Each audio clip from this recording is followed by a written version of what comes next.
Nobody knows about that fucking degenerate life when you're fucking down 40,000 and you battle the fuck back. You say, you know what? I'm a fucking strong, independent man. And you're not gonna tell me I should go to bed. I'm gonna battle the fuck back. And I'm gonna fucking get my money back. And guess what? I got my motherfucking money back. That's right. Stop gambling, alright? You're one spin away from generational wealth. Your daughter's college tuition is one spin away. Put your life savings on black. Remember that.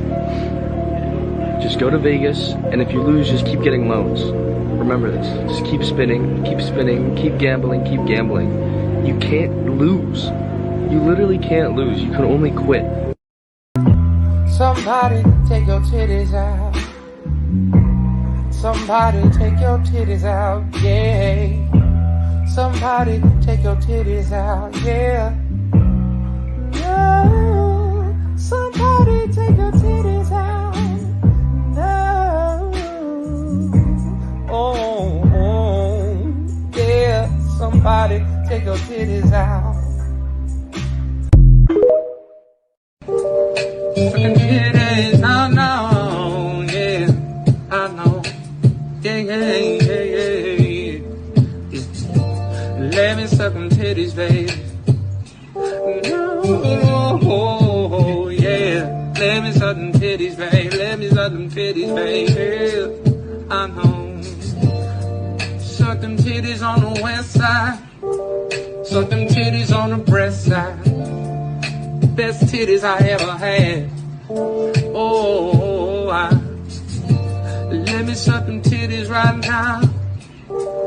From the night turn to dawn, girl. Suck one, maybe two. And damn boy gone. Yeah. Let me suck them titties, baby. Oh, yeah. Let me suck them.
2019 gifts received by Miss Grant from McMahon.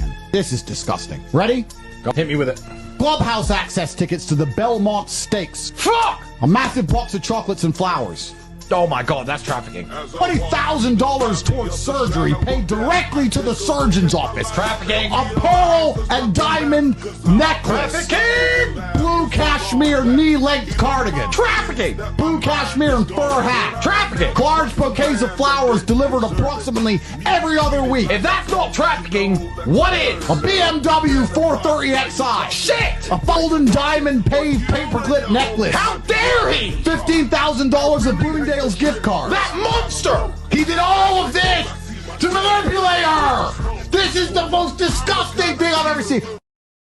What the fuck are you wearing, bro? Yeah, man, got into crypto windfall, bitch. A couple of these altcoins in the portfolio went through the roof. And them NFTs I cop, yeah, up like 100x. Whoa. Thought my MetaMask wallet was gonna blow the server. IYKYK. If you know, you know. That's all I'm saying. Shit. It all tanked, bro. Some whales must have swam through. Rug pull on the NFTs. Market's on a downswing. ETH's dropping like a landslide. I'm hurting, baby. Bro, that was 2 seconds ago. You don't understand the game. It's brutal. You think you can Venmo me like $5, man? I'll get you back, I promise. Yeah, chill, man. I got you. Jeez. That go through? Yep. Took those $5, threw it down on a meme coin, a little gaming token I heard about on Reddit. Just did my research. Do your own research. It's not a big deal, so back to the moon. Hodl on this one all day. Oh, boy. You think you can Venmo me another 5 spot? Si las viejas realmente fueran buenas, Dios tuviera una, güey. Te lo juro, cabrón. Otra. Y no nada más Dios, no paramos en Dios, porque Satanás tampoco tiene, güey. No, se los juro de verdad. Oh, sí está fuerte, ahí o sí sea, está fuerte. ni arriba ni abajo, güey. No, no, está cabrón. Estos, ellos allá no son pendejos, nada más se divierten con nosotros. Oye. Right, wife. Life good. Wife fight back. Kill wife. Wife gone. Think about wife. Regret.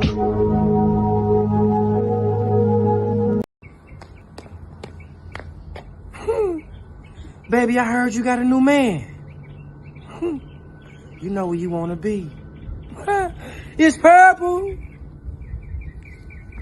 Of the day is cash. Every day. Cream.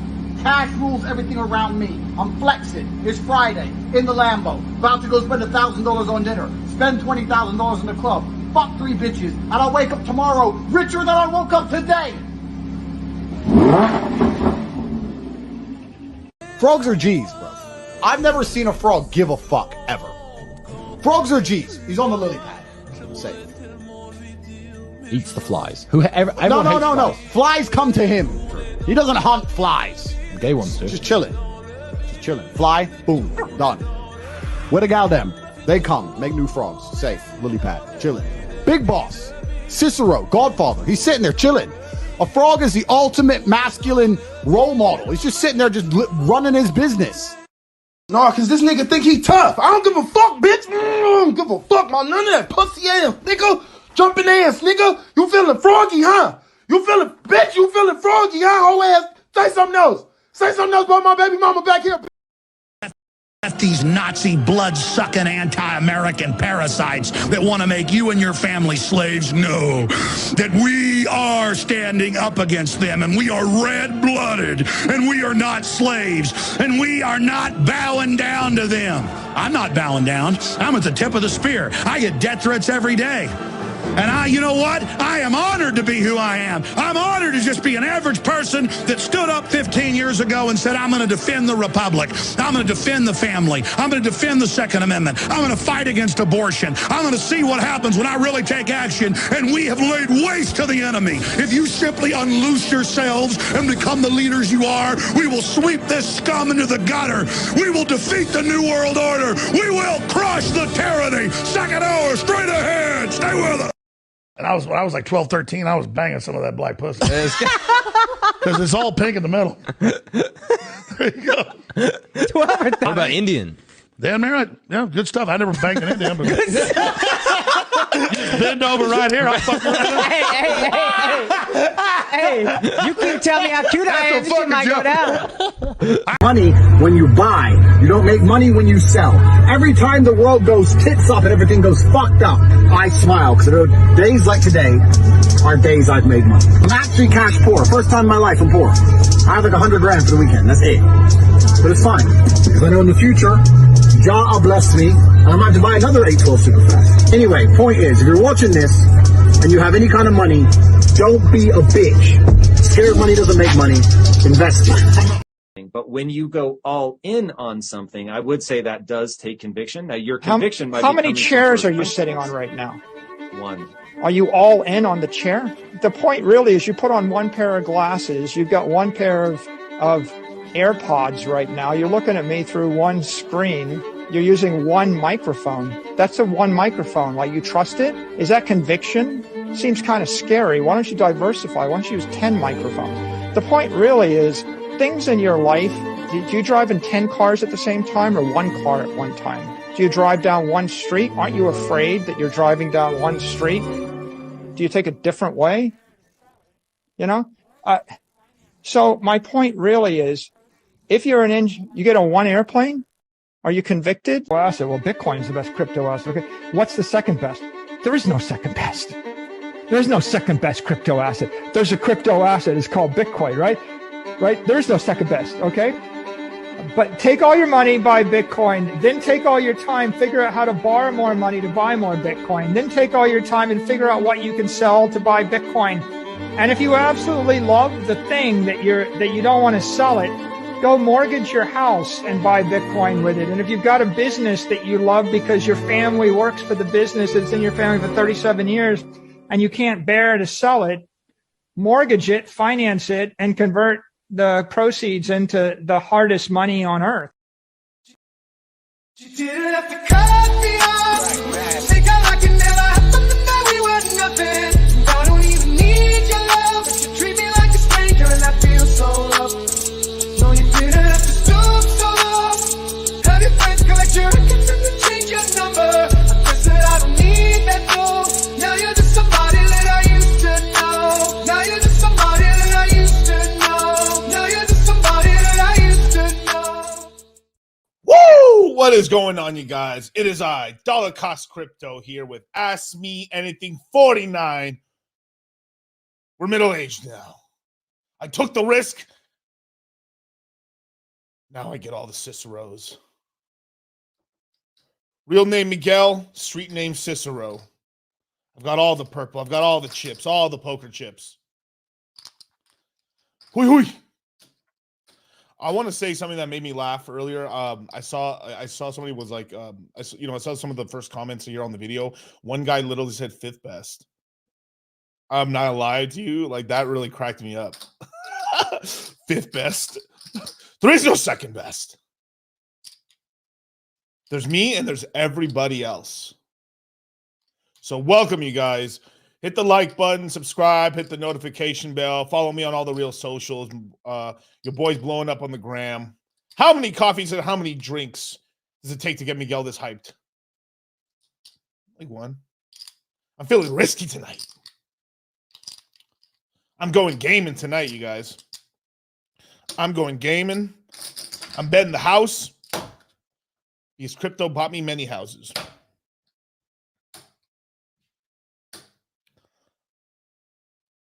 I'm going to put it on black, you guys. Stop gambling, all right? You're one spin away from generational wealth. Your daughter's college tuition is one spin away. Put your life savings on black. Remember that. Just go to Vegas, and if you lose, just keep getting loans. Remember this. Just keep spinning, keep gambling, keep gambling. You can't lose. You literally can't lose. You can only quit. You can only quit. You guys have to. We have to be more retarded. Like, how do I say this? Our superpower is that we can be more retarded than they can be solvent. Now, I know I'm just taking the piss out of this shit right now. I'm having a lot of fun saying all this dumb shit. But there's a kernel of truth in what I say. You have to be persistent. You have to DCA. Now the loans thing, that's just me being funny, right? But stack these chips real quick. Getting ready to make these fucking outrageous fucking wagers now. All on PulseChain. Boom. Got a little bit of leftover money here. What do I do with this? Let's go on Solana. There you go. We'll take a loan out in the car in a minute. He looked like a robot. That's right. Beep boop, beep boop. You guys, the reason I named the stream today, take risk or risk being mid. One, appeasing to the Zoomers, of course, a tad. But you have to take risk. Now, is it really risk when you got an edge on the house? Is it really risk if you got an edge on the house? A big edge. Whether you look at this game as a casino or a card game or a game of like Texas Hold'em or something like that. Let's just say we're looking at this game as a game of Texas Hold'em, right? As an example. If you can't tell who the weakest player on the table is, you're the fish. Damn, that guy's pretty good. That guy's pretty good. That guy's pretty good. That guy's pretty good. Uh-oh. Uh-oh. So went interview with Bitboy. Oh, actually, I got something to say about that too, dude. Bro, man, yo, I want to give a big shout out to all you Hexicans, everybody who shouted out and tried to get, bro, this dude ain't paying, bro. He's just out here with his lady and shit and everything like that. I mean, it is what it is. I guess they're going to like a couple of funerals, which isn't awesome, which that's not great. But like, if you're just going to fly to Vegas just to hang out with your girl and then fly out and stuff, like, why announce it on Twitter? Right? And then I saw a portion of the video. I mean, I'm not going to spend all time watching that, but like, literally, he was like, "These are like, yeah, my girl's father just died. Yeah, we're really sad right now, but these are my 5, 10. These are my top 5 altcoin picks right now. And let me tell you what, you guys. Let me tell you what. XRP's at the top of that list.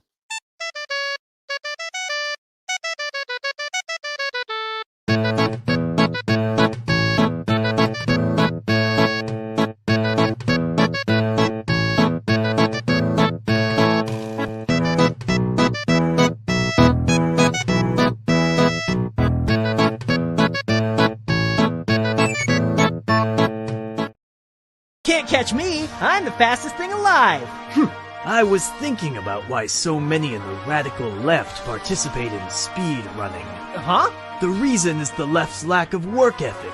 What? Go fast rather than do it right. And in a Petersonian sense... Petersonian? To elevate alternative sexual archetypes in the marketplace.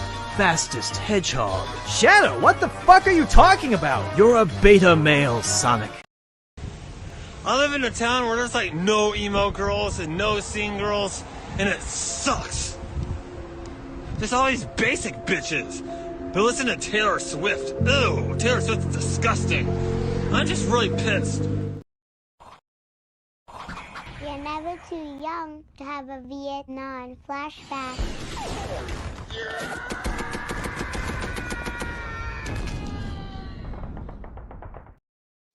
Hey, you know, it's all these basic bitches here in Las Vegas, and like they're just here for like Taylor Swift and like KC and stuff, and like it really sucks, man. You know, like I gotta go for the fucking 49ers or the Swifties, and I'm just like, this just sucks, man. This just sucks in Vegas right now. You know, and I mean,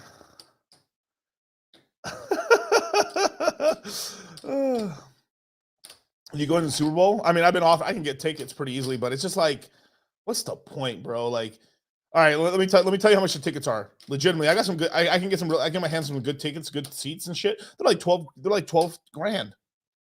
Man, fuck that shit, dude. I mean, bro. I'd rather fucking put like $3,000 on a fucking bet for who's gonna win. Then the rest of it, put the rest of it in fucking crypto or some shit. And as a matter of fact, I could do.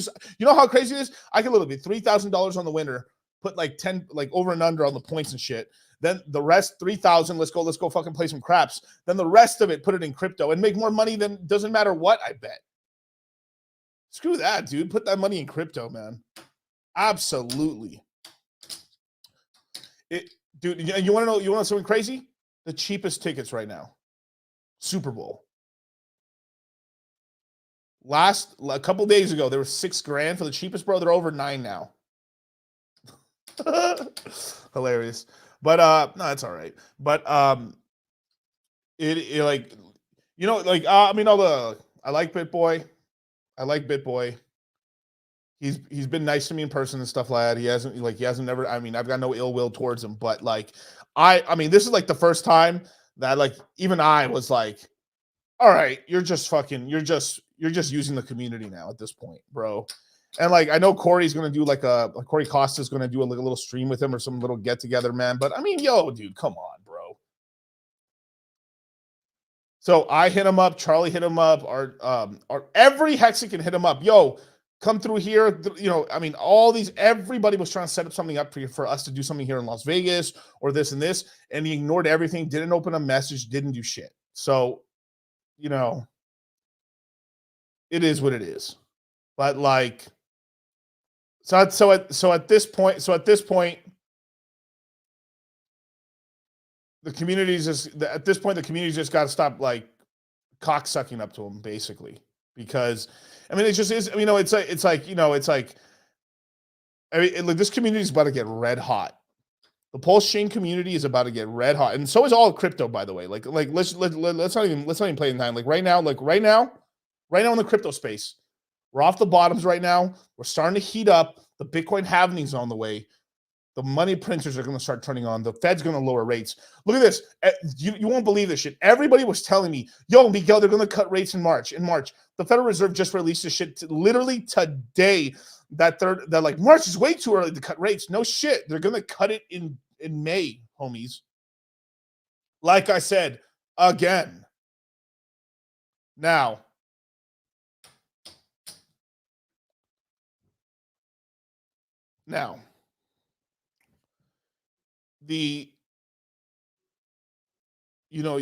it's just, I mean, look, right now the whole crypto space, for the most part, most cryptos are like, I mean, if we're like chicks, right? If we were like chicks, right? Chicks with dicks, right? The communities are like the 2s, bro. Like almost all of it. Right now, crypto's like a 5 now. 4.5 for some of them, right? We're over here, Big Boss and Cicero 6, right? But once the halving takes off and Bitcoin gets back close to the all-time high, I'm talking about once we start getting around 55,000 or 71,000 really, and it's on. Brothers, it's on. And we're here so damn early, bro. Like, I cannot wait to like tell you guys when me and Charlie have been cooking in the background for the crypto mindset course, what we see happening in the next 3 months. We get some turbulent seas coming up just for people who just can't get in right away to the course and stuff, because it closes tomorrow. Midnight. You ain't there, poverty. I'm sorry, island boys. No electricity, power going out. Bud Light. And not the Michelada, the only acceptable one. Bud Light. Now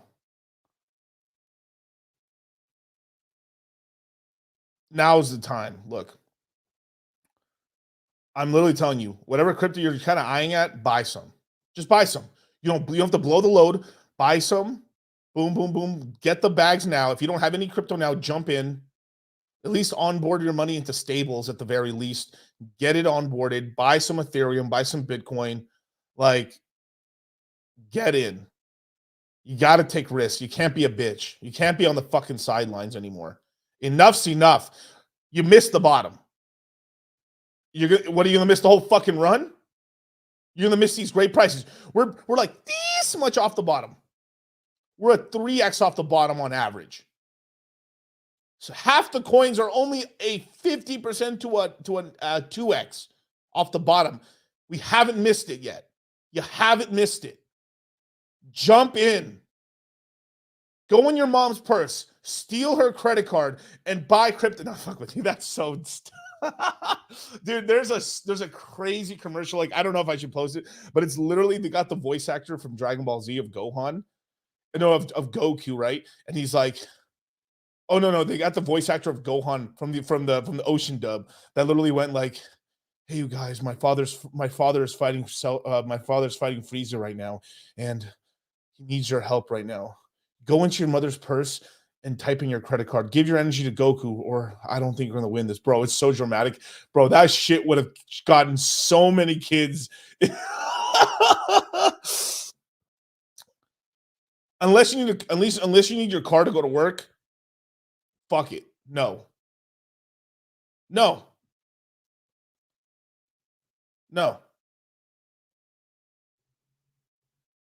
You shouldn't have credit card debt, but if you have credit card debt, pay minimums for a while. Put that extra into crypto. Once crypto really starts ramping up, pay it down afterwards. But sometimes we gotta take a shot, risk. I did this shit too. Like I had some money. I mean, I had debt on credit cards, and I said, fuck it, pay the minimums. Boom. Cicero, taking shots. Let's go. Yahtzee. We gotta take the shot. Q3 gang, that's right. You gotta take the shot. Now, right now, it isn't. We're not to the point now where like t-shirt. We're not in this part of the market. We're not in Ponzi. We're on the Ponzi side of the market right now.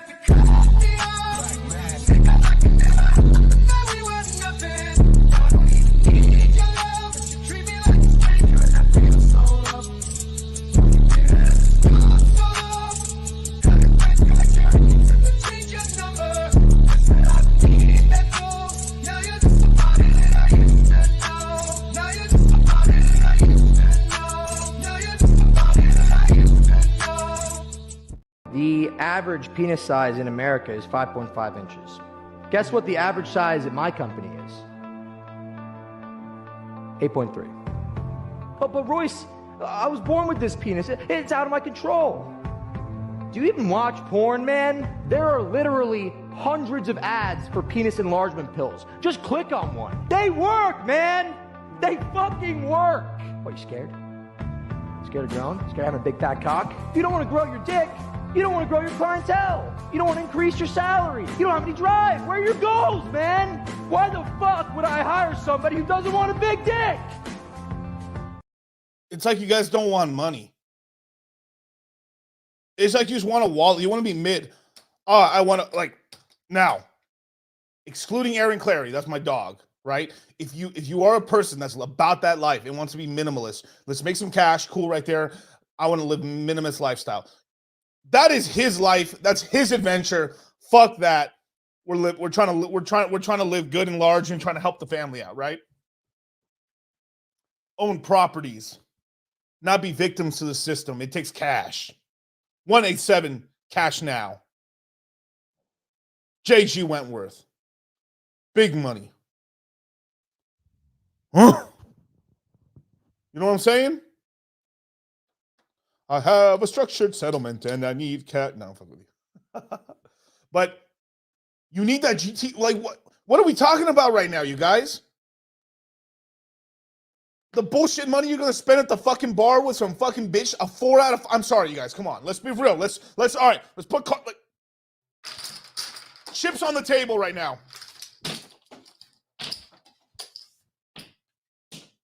Chips on the table right now. Let's be honest. 2 a.m. at the bar. Couple drinks in. You're talking to a 4.5.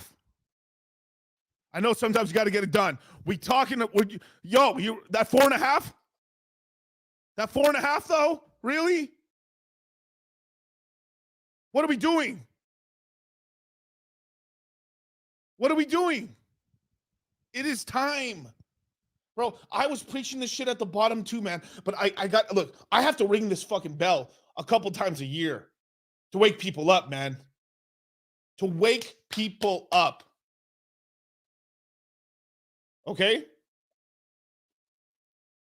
You got to make moves right now because this is where like some of the easiest returns are at right now. The bottom's hard. Crypto dudes who LARP on Twitter as like, oh, these crypto gods and all this bullshit haven't said shit. They're just now saying, yeah, we're a crypto baby. We're back. They're barely turning on the computers. They're barely turning on their channels. The Showfest channels are turning back on barely. Homies.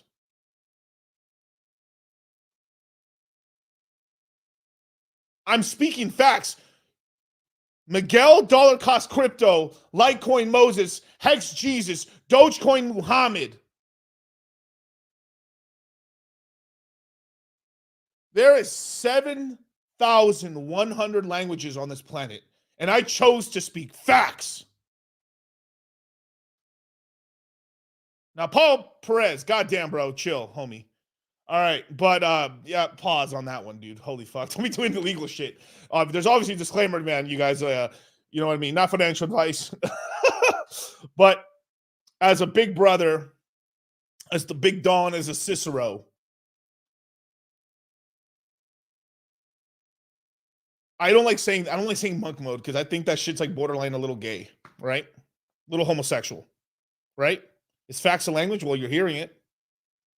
You're hearing it. Oh, bro, that financial guarantee shit is crack. I still to this day cannot believe fucking Naga said that. This isn't a financial. this isn't financial advice. This is financial. And what do you say? Underquote. Guarantee. I lost my shit, dude. Oh my god, bro. God damn it, Naga. That was incredible. That was next level. I've never fuck, man.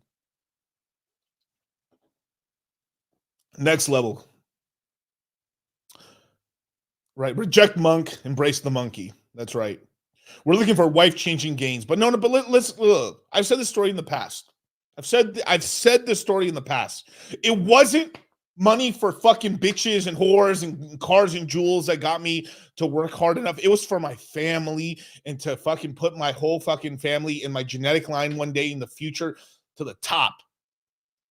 These hoes weren't strong enough to motivate me. It wasn't. It wasn't enough. Look, we're all young, right? We're all young at one point, right? We're all young, right? Still young here now. I'm in my early 30s right now, right?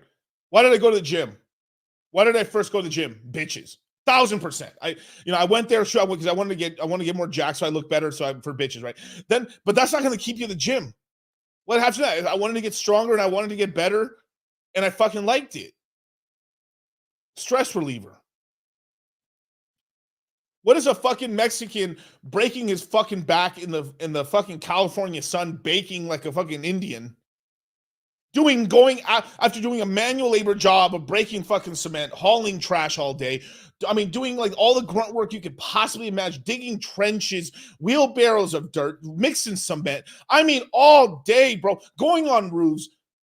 What the fuck am I then driving my ass 30 minutes to the gym to go work out another 2 motherfucking hours? Hose? For hose? For hose? For these 4 out of 5? No, sir. No, sir. That was not the absolute fucking for these fucking whores. No. For a better future for my family. Sure, when you get this cash and this money, muscles, frame, game and shit, you get a better life and stuff, but it's the journey and the friends you made along the way. Well, we're all going along the way. We made the Citadel 400 members plus strong now. We're more than 400 people in the Citadel. That deserves a fucking Pepe just for that. You didn't have to cut me off. Think I like it never happened, that we were nothing.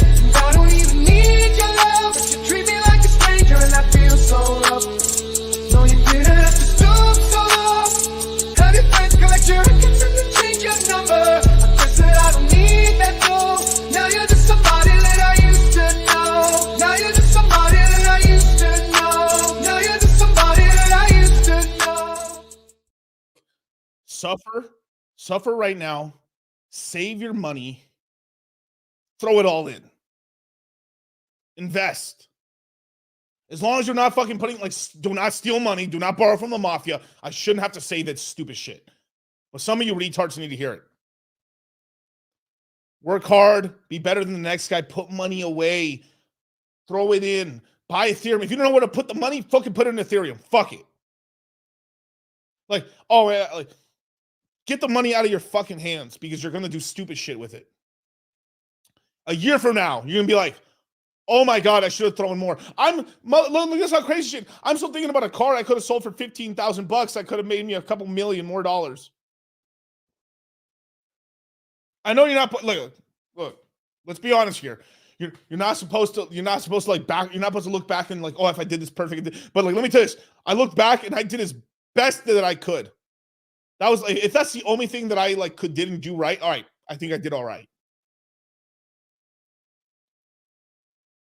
Jesus. Crypto space.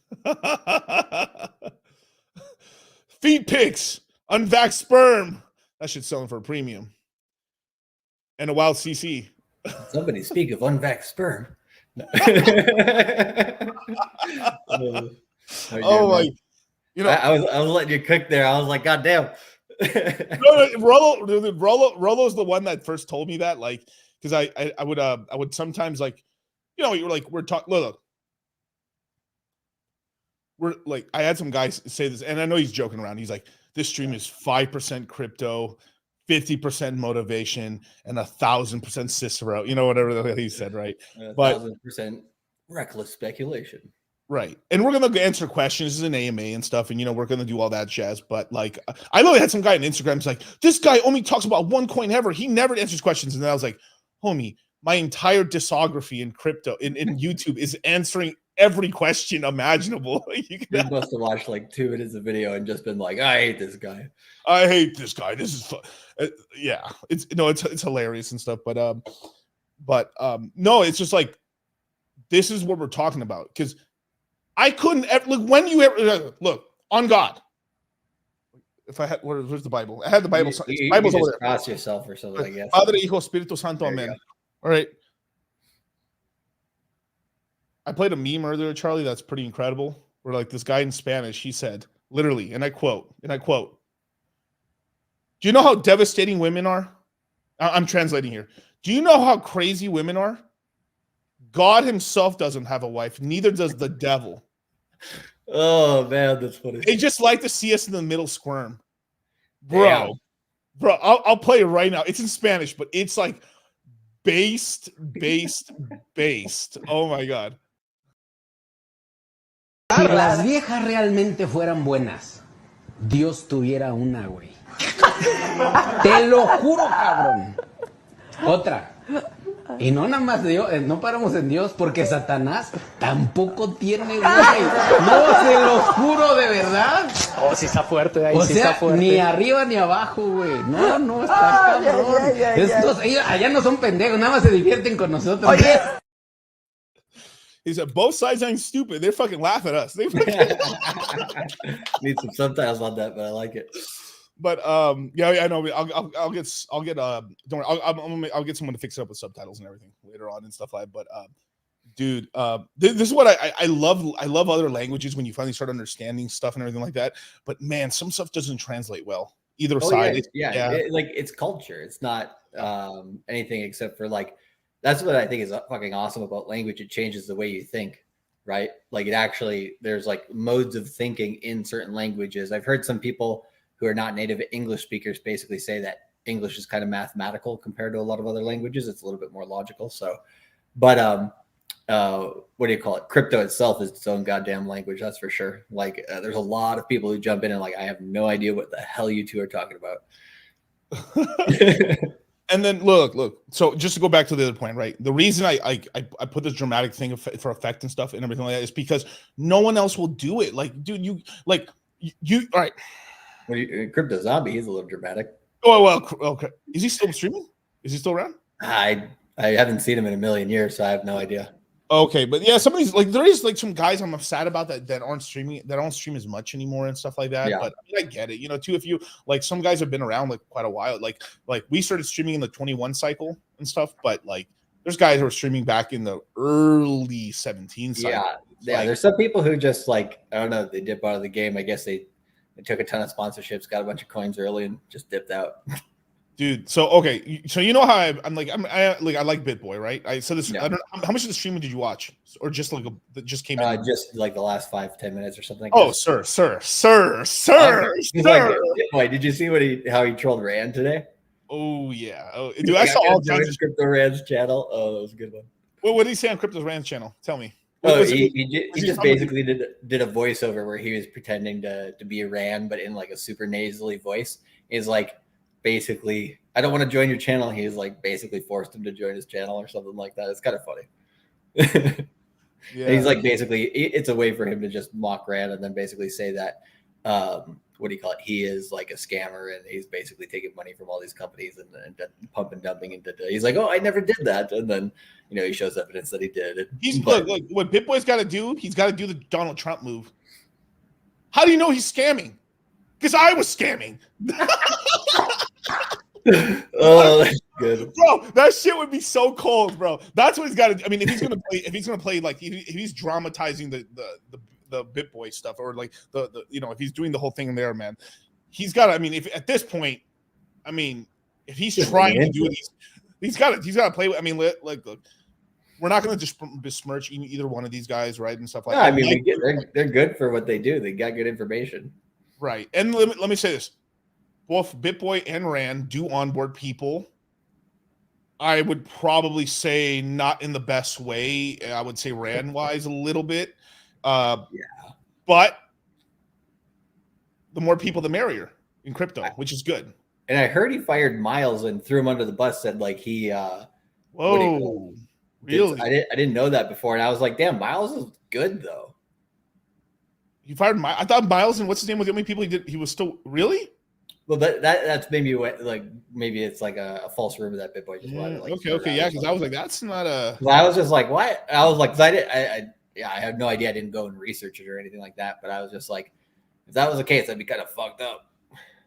Right, and dang, that's crazy. So I mean, obviously, like, look, Bitboy is engaged farming the PulseChain community, of course, right? Of course, yeah. But he at the same time too, he was one of the few guys that did interview him and stuff like that. I think Rand eventually did too as well. Because I mean, just fucking Richard was too hot. He was just fucking destroying everybody. I mean, it was just kind of like everyone was doing rap beef, and he just kept destroying. He kept ethering motherfuckers to the point where like you couldn't talk about. He was like you know what Richard Hart went through. He did like a 50 Cent era where Jay-Z. I mean, literally, like Fat Joe. Everyone in New York was shook. All of New York, all NY, shook. Queensbridge in tears. All of it. Like, literally, like, it was a disastrous era for, like, people from New York, from the Bronx, and all these other places and stuff, because 50 was out here running the streets, and that was Richard Hart. Like, they tried everything. They shot this man 9 times. He survived. Yeah. Like, everything. Like, he's like, he got shot like I got shot, but he ain't fucking breathing. Like, nothing would take this. He's still around. He's still the main character. He's still fighting. He is still, to this day, Charlie, on Vitalik's list green as a main character, whether we believe it or not. Say it again. That Vitalik's list of people that's main characters does not mean. Oh, yeah. Who's that? It wasn't Vitalik's list though. Well, it was gotten from like a what do you call those blog things? There's like a Vitalik blog thing, and then some people. Was it really? Yeah, I'm still trying to look into it. It's just we've been so busy with the courses and stuff. And and crypto's the best at like basically just spreading shit around and being like, hey, this is bullish, that's bullish, and it's like right. Yeah. But I will say this though, as a talking point, right? Even if it's fake, right? Even if it's fake, the list. 80% of the people do deserve to be on that list, at least. Like, legit. If you actually look at the list, okay, yeah, it's true. Now, some of those Twitter guys, I don't know about all that jazz, homies. That's some back scratching right there. Yeah, that's some like, all right. I'll pull up the list in a minute and stuff. But like, let's just be for real. Like, does Richard deserve to be on the list? Yeah. Does Tron's founder deserve to be on the list? Yeah. Yeah. Does CZ? Did Suzu? Absolutely, these people. Like, I would say Suzu's out of the game now. He's out of the game now. Jail. But right now, one secret one is Kobe from Up Only. He's smart. You know what? Kobe from Up Only, who's him and his other buddy, right? Who owns a unbelievable amount of Solana. And still hold like this is how crazy that guy. So I'll find out the co-founder of that of Lido and stuff with the Kobe, right? Here's some sauce for you guys. His co-founder put in dumb money into the ICO Ethereum, still has untouched Ethereum bags. The Russian brother. guy. Yeah, Russian dude. Yeah. And has untouched Solana, bro. We're talking bags, son. And then right now, Lido is still one of the top. I think it is the top holder or is number 2 top holder of all staked Ethereum right now. Still to this day. Dude, that's such a stealthy move by them too, because it's like, hey, we make this platform. It has more TVL for Ethereum locked than I think the only ones that were past it were like Binance and Kraken. Yeah. Or something like that. But like in terms of all protocols or whatever, they were the best. And like you said, it's still that way, but it's kind of crazy because like Kobe, right? He made him, I would say he should be on the list actually, because he also does, the podcast and stuff like that. So when he does those things, like he started on a crypto Twitter, just became uber popular there. And then just like, I mean, he's a really smart guy. No, he's a smart guy. Looks like Kurt Cobain. Yeah, right. And then he just like, I don't know, like, he did the right moves. His hair parted, slad, crying. But like he's smart. You know why? He's like, I'm becoming a main character. Right. And he's like, making himself one, but in the shadow, kind of. In the shadows. He did a really smart move because I tell you this, if Up Only stayed around until right now, he'd be a main character he'd be a main character right now. And the reason he didn't do it too is I need to get off of this stuff before people start complaining about the halving and not unlocking their coins. I need to make sure, be a little more quiet and stuff. Yeah. Mm-hmm. Which do I blame him? No, I don't. I'm just sad he isn't doing the show because it was hilarious to me. I mean, like the whole too. Bro, it's at Ledger and stuff too. Like, dude, it was hilarious. He got Martin Shkreli and all these guys. Joe isn't that bad, bro. Dude, that was like one of the best clips ever. And remember, one time they put Tom Brady in there too. Like they kind of just for the memes. Yeah, and then he's like. It just gets rugged a little bit. Now, Dan T, right? DCC, do you think any of these new main characters will end up dead? Like, I think a quarter of them. Yeah, some. So it happens. Like you got to think about like which ones have they been so far, right? Unfortunately, right? John McAfee and that the kid that made DAI essentially. So stable coins and taxes. Right. That's 2 reasons. I would say. KYC is not going to be one, but that's going to be like that. But Hayden Adams, they're going to pressure the shit out of him to do KYC on Uniswap, probably.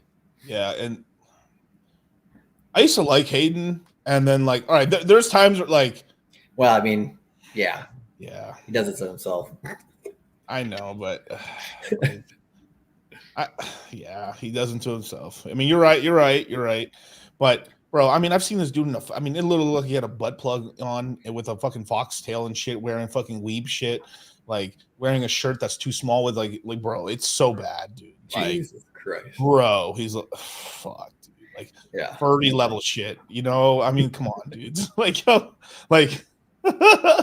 Yeah. I mean, say what you want about Richard, but Richard ain't out here with the foxtail. Like, that's some high school shit. Like, I knew people with foxtails in high school, man. Like, not saying any shit, but let me tell you this: 4 years later, they were not wearing them anymore.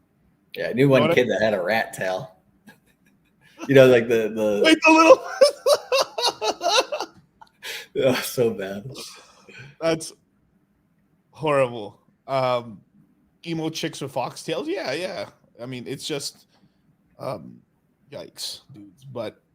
But just to go back to like the reason, just to go back to the whole Bitboy Rant thing and stuff like that, I mean, obviously I get what it is, hey, like, what are we getting out of Bitboy engaged farming and stuff like this? Well, he's actually is onboarding people into PulseChain, or people, click is getting into PulseChain. Very good, right? But then, I was just like, so okay. So apparently, Just 2 seconds of research in between my nap, waking up. So I mean, give me some rope here, Charlie. Right? But so apparently, so actually, I was gonna make this whole joke like this. I was gonna do something like, "Give me some rope here, Charlie. Give me some." Rope. Like by the time I'm like, "Wait, yeah, okay, that's enough slack, Charlie. That's enough slack." I know it's so dumb, but it's so funny.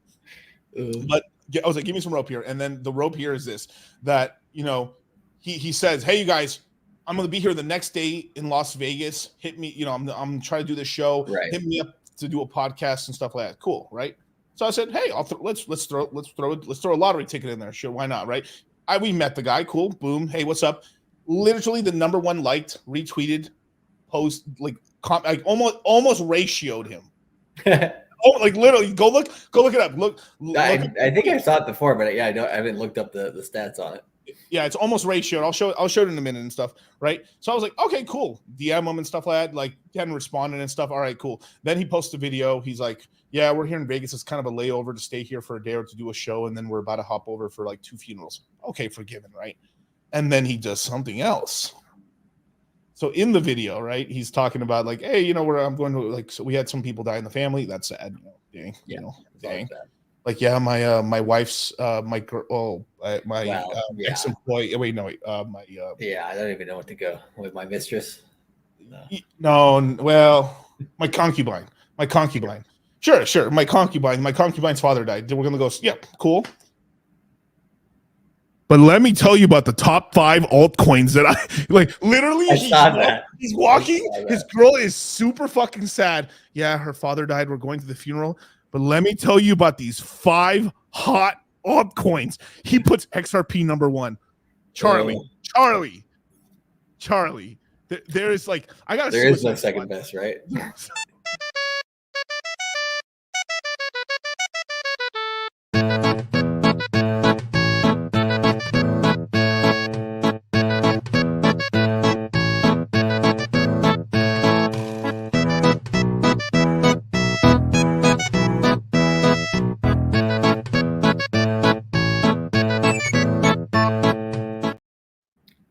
I think I saw Wasabi. Is that what he's up to this bull market? Jesus, Charlie, holy fuck.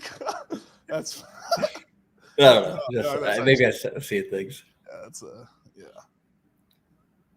fuck, Charlie. Oh. Anyway, clown word for sure. So, hey, I mean, it's engagement farming and stuff like that. I mean, I hope no one actually died in the family, but if they did, it is what it is. But like, well, I'm sure you don't go to Idaho for nothing. Yeah, you don't go. Oh, yeah, that's true. Actually, yeah. Unless you're going for the Arnold class or the Arnold Classic or something like that. But besides that, I think Sam Slick's out there, and so is like more plates, more dates, or something like that. Anyway, that's I'm getting off pile of potatoes in the world, right? Yeah, the hottest potatoes of all time. Dude, actually, during certain parts of the season when they're disinfecting some of the specific potatoes they have from McDonald's. Here, I'm losing my ads partnership, you guys. I'm sorry. If you walk across that entire field during that time, you might get really sick. Like the pesticides they put on those potatoes and stuff are like ridiculous, bro. Like, oh yeah, like it's probably all. What's that company called? I forgot the name. It's on the tip of my tongue, but yeah, there's like a bunch of those companies that they do that for like commercial farming, and it's just like it's so bad. I think you're thinking Monsanto. Yeah, that's the one. They're always fucking doing crazy ass shit. Yeah, he's surfing. That's where he's at. Yeah. Yeah. But anyway, I'm getting off. I'm going tangents, you guys. You guys want autism? You got autism. Now you did. Now, no, because we're like the only people out here trying to, get people. The reason I talked about all this passion even in the beginning of this, and I was like, I make these jokes and stuff is to break down these little mental barriers you have in your head to stop you from like doing something that's really good for you, right? Mm. Now, if I kidnapped you and like scared you into I did all these horrible things, and then it gets you. No. I was just trying. Oh yeah, but all jokes aside. But if I did all these horrible things to you and stuff, but at the end of the day, you got 6-pack abs, you're welcome. It just makes me think of the drill sergeant in Full Metal Jacket. He's just like, "You maggot, you piece of." Yeah. He's so good at it too, like too good, bro. That's a man who enjoyed it. We need one of those in crypto. You're not buying crypto. You're not buying It'll crypto. probably be Andrew Tate once he comes up with his coin. Yeah, Andrew. I mean, it's gonna be interesting. I will take a look at it if he does launch it. I'll definitely be. I'll be looking into it. Yeah, I mean, I like Andrew. You know, That's definitely gonna pump. it's definitely gonna pump and stuff like that. He'll probably come too at some point, but hey. Yeah, so we're investigating. Hey, if it comes out, hey, shout out to big top. I mean, I do his memes. I'm not just taking them doing the memes to take the piss out of the guy or anything like that. I mean, literally, like some of them are legitimately super freaking funny. Like, He's a smart dude. He didn't do what he did with not being smart. He's got some good information sometimes. So you know what's happening to Mr. McMahon right now, right? You know Mr. McMahon from WWE. Oh yeah, the sexual allegations and all that. Let's just call a spade here. He was taking care of a chick that he was smashing. That was like a side, all right, mistress. I'll call mistress, right? A mistress chick. She more than likely knew what she was getting into, allegedly, right? Oh yeah. And then the Tates get called out for the same sort of thing, and they get put all this stuff about trafficking, and the Tates have like now responded to it, made like this hilarious video. I played it earlier today. Pretty funny. Like, I mean, it's so fun. Like, here, I'll play it right now because it's incredible. 19 gifts received by Miss Grant from McMahon. This is disgusting. Ready? Go hit me with it. Clubhouse access tickets to the Belmont Stakes. Fuck! A massive box of chocolates and flowers. Oh my God, that's trafficking. $20,000 towards surgery paid directly to the surgeon's office. Trafficking. A pearl and diamond necklace. Trafficking. Blue cashmere knee-length cardigan. Trafficking. Blue cashmere and fur hat. Trafficking. Large bouquets of flowers delivered approximately every other week. If that's not trafficking, what is? A BMW 430xi. Shit! A golden diamond paved paperclip necklace. How dare he? $15,000 of Bloomingdale's gift card. That monster! He did all of this to manipulate her. This is the most disgusting thing I've ever seen. How dare you? That's good. Well, like, that's how they took down Steve Wynn as well. I know they wanted him out of position, and they used the wife as well as leverage to do all that stuff. Yep. That is crazy. The guy that the reason that there isn't literally Steve Wynn is the reason Vegas is like I'm not talking about like the old like getting the mobster Vegas to build that up. I'm talking about like the new version of it, right? Like he was. If I got my story straight, I think I got the story correct. I mean, I might give me a little rope here, but the company ended up opening up the what's that casino? There's like clowns. I forgot the clown casino. Oh, the Circus Circus? Yeah, they opened the Circus Circus. The Circus Circus started killing it for family money. Then they were able to then open the fucking Mirage. The Mirage did really well. Dude, the Mirage was like iconic. The fire volcano and everything. Then from there, they took all that money. They built the fucking Bellagio, Clown World. Also, even more iconic. So, if you really think about this, like Clown World funded a Mirage that founded the Bellagio. Hey, fake it till you make it, baby. And then from there, they were like, and there's all kinds of other things in the story and stuff like that. Then eventually, he was able to acquire all these other, he actually took some pretty big risks where they wanted to kill him and stuff for speeds of the land. There's some huge stories about that. You could probably look it up later. And then he finally builds his casino. Then he builds another one and stuff like that. And then if you actually look at, that's actually the fancy shit. I mean, like if even the Venetian's cool and, the Palazzo's okay. But bro, the Wynn, the Encore, that's the real fanciest part of Vegas. The straight tables at the Wynn, bro, those shit make you feel like you should bet more. Bro, I mean, let's be for real. I mean, every table in that bitch is like 100 minimum on anything, damn near like that. But they took him out. Like it's like literally it's like literally like imagine like he builds a WWE on the strip, and then they fucking take him out back and shoot him in the head. That's what they did. They're like, you know what, you did so much for us, man. We'll let you have your life. I forget how much that was taken in terms of his dollars. I know he was like a billionaire. And I think he might have been just like maybe 1 billion or left or something like that. They did that. And you know what he was doing, bro? At the end of the day, he was all right. In casinos, they have this is so off topic, but you got to take risks or be mid. You got to take risks. Here's the thing. I think here's the moral of the story, right? as you ascend the Citadel, Right. right? Yeah, you just got to be watching your back. You have to have, your eyes on a lot of different shit, and you gotta, know how incentives work so that, you don't incentivize your enemy to basically take down your entire business. Now, I got a little bit of a different moral story. A part of that, it seems to me that the derivative, if you divide it all down, the square root is don't get married. I mean, let's see. Have your mate, but let's be for real here, right? Because it's like I'm not married. She's one of my girlfriends. Right. Well, oh, yeah. You know, they can't take half your money for that too. Correct. Right. Best place to rent in Vegas: Henderson or Summerlin, either one of the two, or anyone near Summerlin too. There's a real like Summerlin's nice. It's Summerlin or even adjacent to Summerlin's really nice and stuff. Anything from the beginning of Summerlin all the way to Red Rock. Yeah. Really good. Yeah. Henderson's a lot more family friendly, quieter. So if you want a little more quiet, more relaxed, more cul-de-sacs there, you're a little closer to the action in Summerlin and stuff, but still really nice and quiet. Like, here's the thing, there's a big misconception about Vegas. Vegas is party on, but there's an off switch. If you're not going to go out to it's off. It's really off. There's tons of restaurants. You go eat, drive where you need to go. Everything's available. Like, there's so many. And then when you want to party, you can go party at the best clubs and do anything you want. Shout out to Michael Sartain.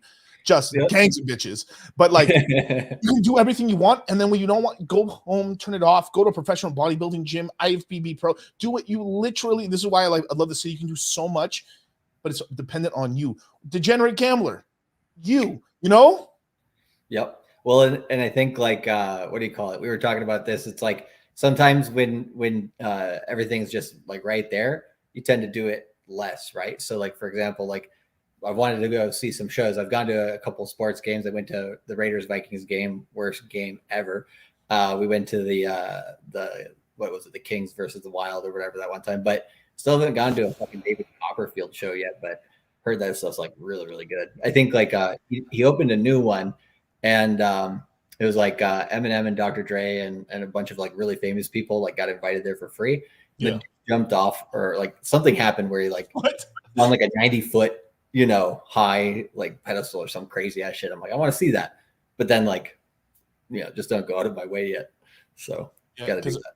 Yeah, damn, dude. But the one I got really excited for? Wu-Tang Clan has a residency here now. Oh yeah, we saw that. Yeah. I'm going to a Wu-Tang Clan fucking like do. Like I'm going Was it I think it was next weekend and then in March at some point. Yeah, so I'll go to one of those for sure. But what if it lines up with the PulseChain tours? Wu-Tang Clan, you ain't know the fuck is Mexican deep like this. Bro, I would pay for us to record us doing that. That'd be incredible. But he's like, I live in Summerlin. It's way quieter than the suburbs. I lived in Miami. Dude, Miami, you can't. It's very hard to turn it off in Miami. Because all your friends are going out all the time. I don't know how Miami became more degenerate. It boggles my mind that Miami's more degenerate than Vegas. It's that it's insane. Like I just don't understand it. But it's that crazy. That's not how it was sold to the media, right?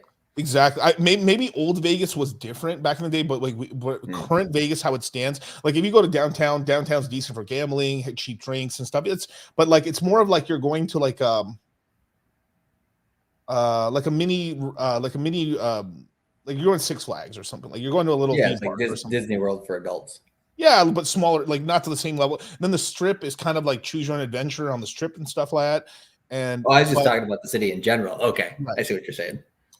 Yeah, but that's just with all that there. But then outside of that, I mean, but the whole city is choose your own adventure. Where Miami is like the social structure of it is basically you're going to a party. They have like Space Club, which is a bunch of crackheads in there and stuff like that. It's basically that club doesn't turn off until 10 in the morning.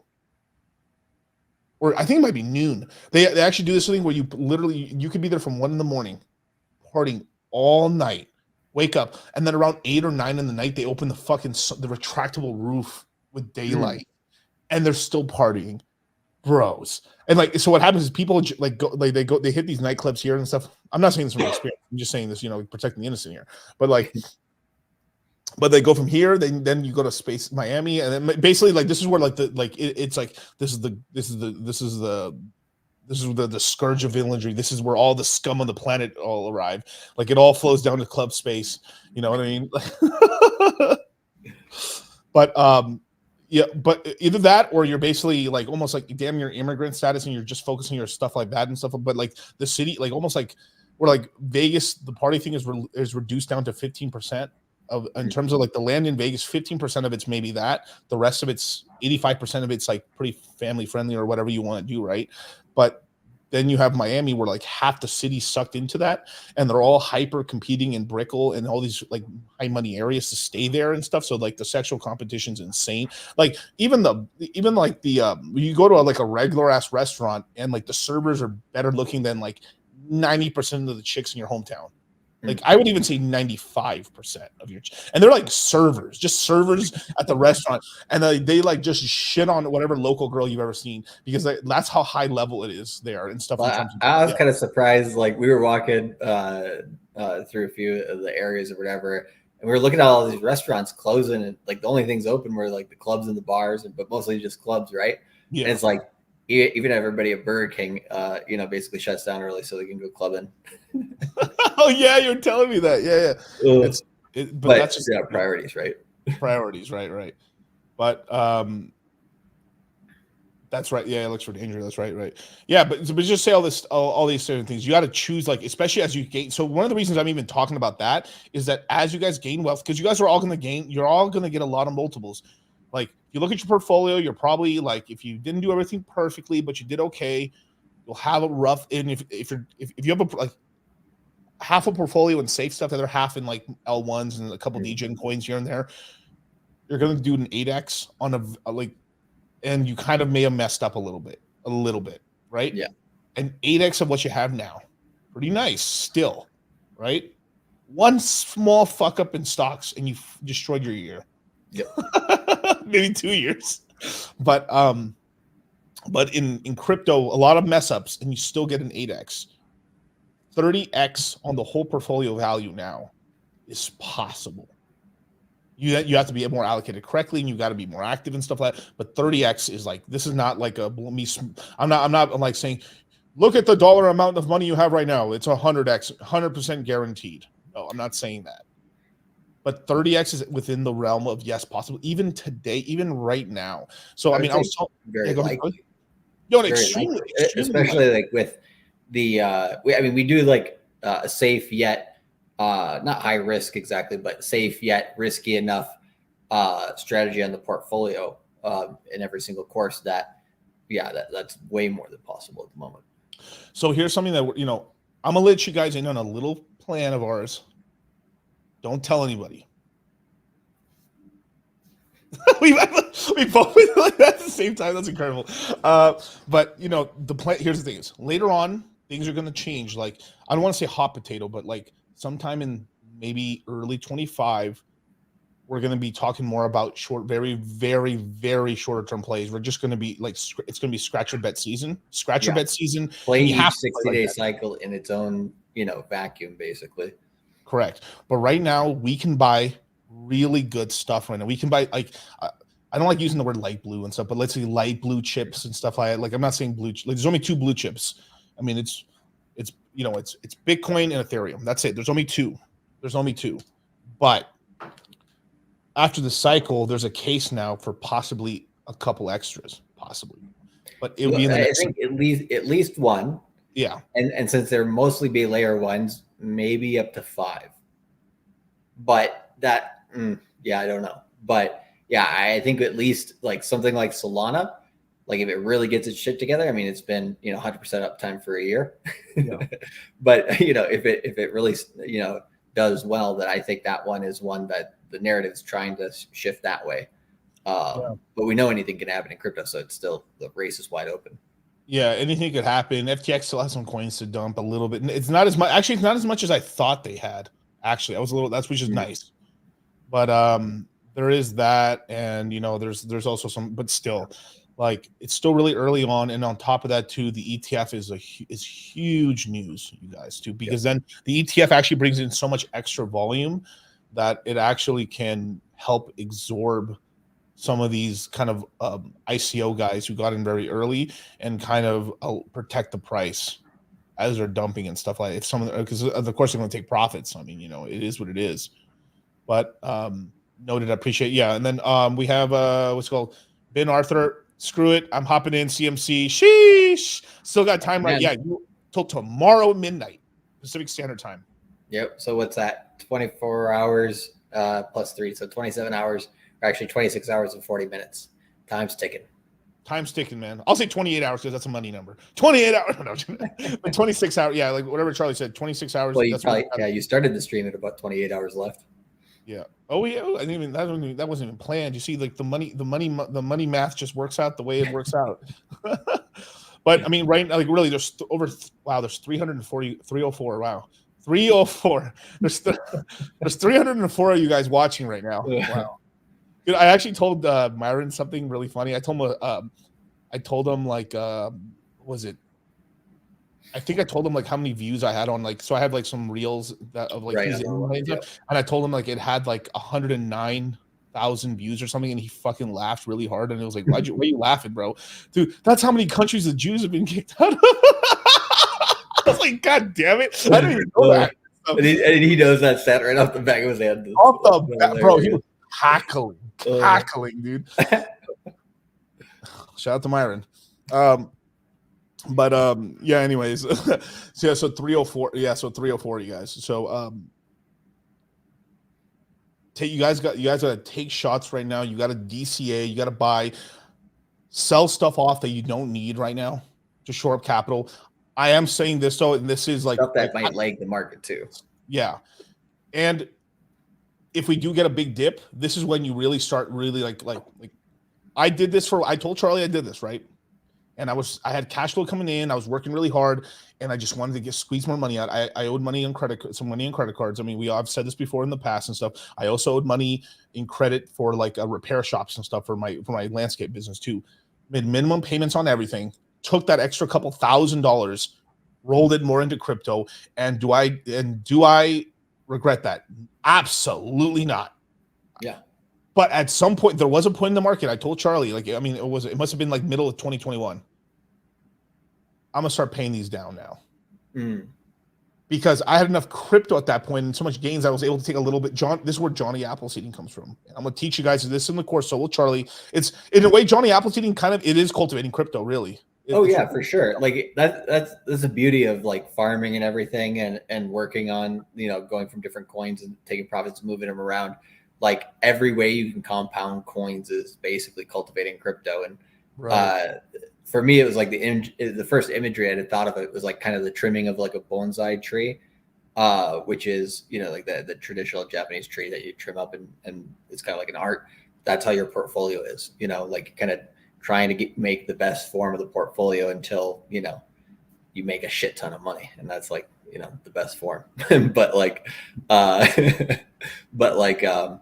what do you call it?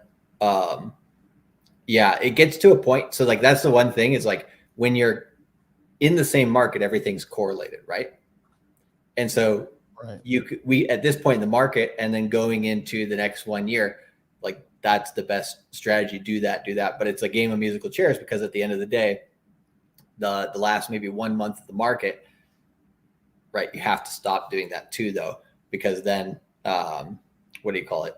When the market turns, you're risk on risk essentially, right? So because like everything's correlated and everything will go down together. Yeah, and we're going to talk about brand new coins in the course as well. We've really been working on the list and stuff, and we're going to be talking about it. There's going to be some coins that are omitted from the list. He's going to talk about it in specific webinars as well, just so guys kind of not front run it, but more or less like it could be a lot of coins for 2 minutes. It's just too much, right? So it's just we're pacing everything pretty correctly. It's not our first rodeo, you guys. Yeah, Jacob has a really interesting question here. I haven't heard anybody ask that recently. So he says, is it better to sign up on exchanges as an individual or as a business? Depends where the business is located. Yeah, and also depends on how you've been buying. If you've been buying your crypto through business account, then I mean, of course, the business, right? But yeah, it's all how you're set up and stuff. Whether you have LLCs or corporations, S corps, and whether it's in jurisdictions in other countries, you know, Puerto Rico or otherwise, or Mexico. I mean, who knows? Like people are, you know, people. I've heard a lot of people having companies in different countries, or just being residents of other countries and stuff. Where they're not really worried about that. Like Germany, different countries is a little harder because you're always going to get federally taxed anyways. But yeah, at least, you know, what do you call it? Tax advantage states like Nevada, Florida, Texas. I don't know. Is Delaware 0% income tax? I don't think so. Probably not. I think they just make corporations. They make corporations along with right now. Wyoming and Wyoming are the two states.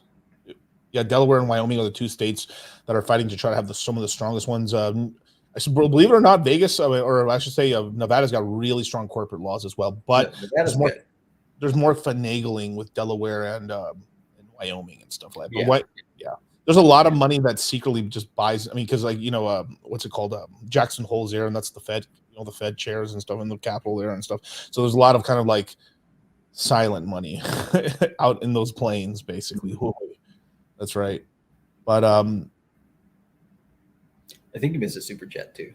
Yeah. Oh, I haven't read the super chat. Oh, okay. I didn't know what your style was. Yeah. So yeah, if you guys have, all super chats will be read, and you guys will be answering questions. But it's now the time to take the risk. You know, like try to get as much cash as possible. I mean, I said this before, even before we had this big ramp up. I was going crazy on these solo streams, going like, you guys have these next 6 to 7 months to work as hard as humanly possible. Then tone it down. Does that mean stop working? If you really hate your job and you all right, that's different. And you have something to replace it. Wait to quit your job until the bottom of the 4-year cycle. If you're still rich enough and solvent enough at the bottom of a 4-year cycle, no problem. I know so many people that had the money, stopped working, and kind of blew all the cash. Taxes was a big part of it. I mean, hey, like anyone who makes money for the first time, the taxes always get. I mean, you get like shocked. If you've gone from paying no money at all in taxes to like, oh my god, you know, should I sell my guitars in the trash? No, I'm just kidding. No, somewhere Twinkie's having a heart attack. I know the bottom's in, you know, or I know the top's in and stuff. And like Twinkie's got no more guitars. That's it, you guys. Oh shit! You sold all the guitars, Twinkie. Holy shit! I'm running for the hills. No. But I mean, yeah, but it's just stuff you're not using and stuff that has value. Like, screw it. Why not? You buy better stuff later. Like, oh, let me sell my guitar for $800, brother. You buy yourself an $8,000 guitar.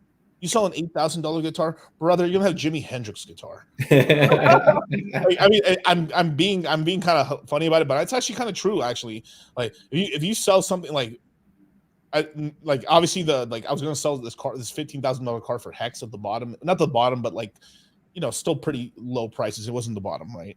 But 15 grand would have equaled up stupid extra money, right? But like even 15,000 today, right? $15,000 today. I mean, what I could probably 20 exit at the very least and stuff like, but in terms of like, if 10xing worst case, that's $150,000 to $250,000. Dude, at least on 15 fucking grand. And now this sounds crazy. Not financial advice. What the hell do we know? We've only been here almost 8 years, whatever. You know, we're just dodos. I mean, who the hell are we? I don't even know. Look, every fucking gun you own in the trash, and you need to sell it today. You need to go to a gun show. I mean, there's plenty of guns here, but like, you need no, I'm just messing with you. But like, pawn shop. Yeah, I mean, but irresponsible. I mean, like, but like, you guys have to find ways. And this is like, you know, this sounds so bad if you like, but like, we're not saying this to take out a content. You notice most other people would say, take out loans, buy my product, do this. No, we're literally telling you, go buy fucking coins, go buy assets. Yeah, no debt. You don't need to put any more risk on that shit. Correct. But we're telling you, like, hey, there's stuff that you have around the house that you just don't need. Get rid of the crap. I mean, literally, you will buy yourself better stuff because you will. Like, I know so many guys, like, right, like if I had somebody like offer me like as an example, like I wouldn't do this and stuff, but like something you don't care about. I'm not telling you sell like a prized possession or like sell all. I was gonna say just go homeless. You know, make sure your data plan is all paid for the next couple of years on your phone. But it's just, but who else but us is telling you this stuff? Nobody, because they're all pussies. They're all pussies. They're all liars. They're all jaded, and they all sold their ass for nothing. Use my Reflink, you guys. Use my Reflink. Tell me about it. Remember when Chico Crypto like flamed like the whole room of crypto influencers for shilling Reflinks? That was pretty good. Yeah. Early part of last cycle. I'm pretty sure Chico got the idea from fucking Richard too. Like, I mean, come on. Yeah. Let's be for real here. Like, but hey, no knock on Chico, because I mean that was beautiful. That was beautiful. But he's right though too. Like, yeah, the way the Reflinks work was like you'll join this leverage exchange, right? And for all the like, basically, I'll get 1% to 2% of all the money you guys are gambling. Trading on the gambling, losing, trading with what? And then as you continue to going, and then the influencers keep going, go. And then what they'll do is they'll get the entire community on that, and then they'll really start playing this. Stop gambling, all right? You're one spin away from generational wealth.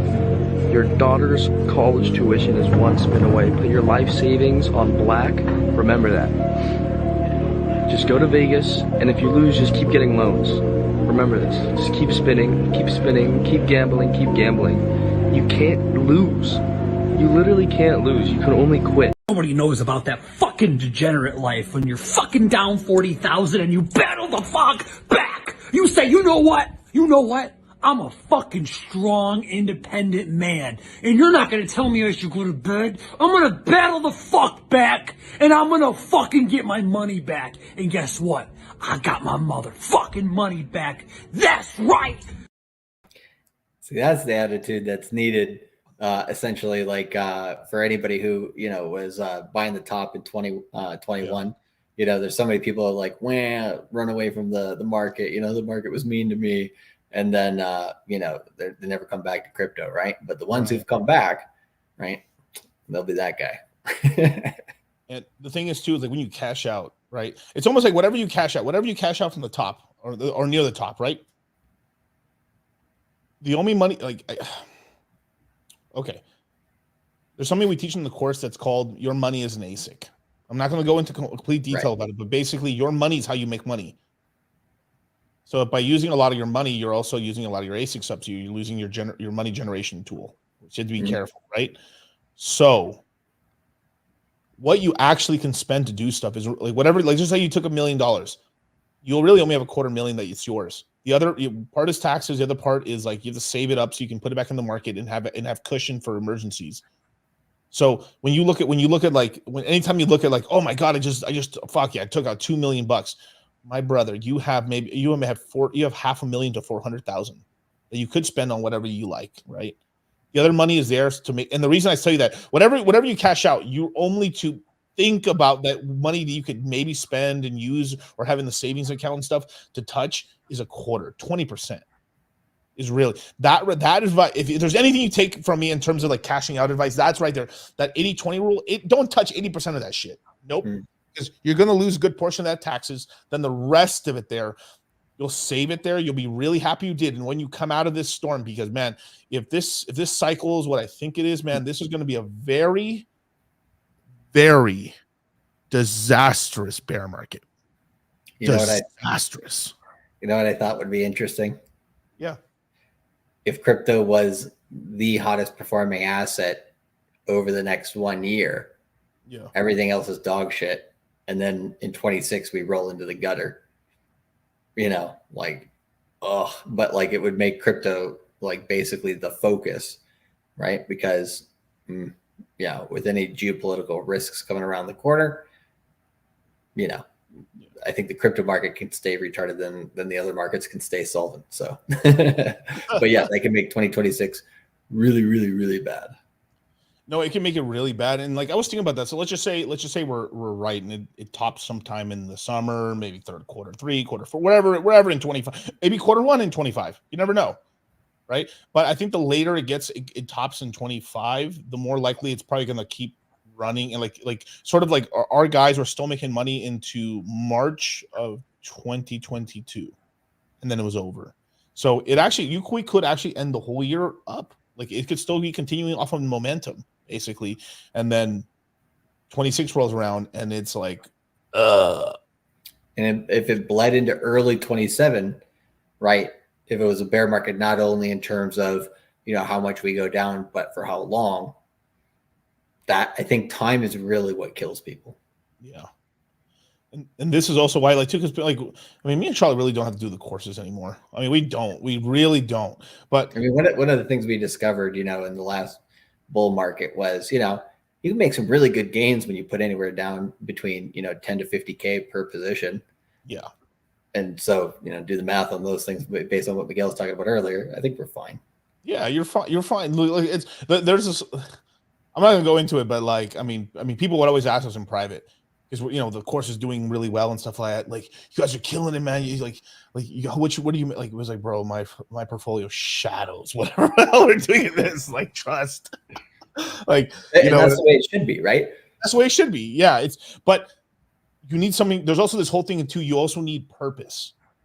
Like, this gives me purpose. This gives me helping a bunch of men and women, and it doesn't matter who you are.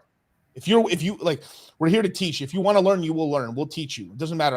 We have no biases, no bigotry, no nothing, man. We'll teach anybody. We'll sell water to a well, baby. Shit. Also, ice to an. Never mind. I'm not gonna go into. But you're an Eskimo.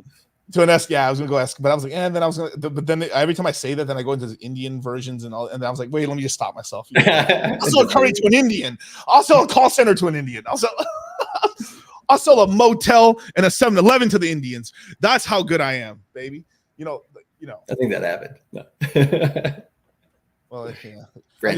I did too good of a job. Oops, sorry. Sell me this. Yeah, well, and this is also the best work ever, right? Like, we get to do what we love and we get to help a lot of people while we're at it. And so I mean, that in itself is just awesome. We teach a poor white gender, like, brother, I don't give a fuck. I don't give a fuck that you're white. What the fuck? I'm just hurt that you're poor. You're gonna change your life, brother. You're here listening to, dude. Trust me. You're talking like I was in a complete different spot. Now it took me years to even make any money. Like I was just perpetually broke for years, just until eventually I had to teach myself business. I had to get tools and stuff. I kept losing clients all the time because I didn't know how to kind of manage anything. And slowly and surely, just through just force myself through YouTube content. I listened to every inspirational person you can imagine. Grant Cardone helped me out a lot in the beginning. So Robert Kiyosaki, and I'm meeting these people today. Well, that's what I learned too. Like when we're listening to that type of information, you're like just trying to absorb so much good information.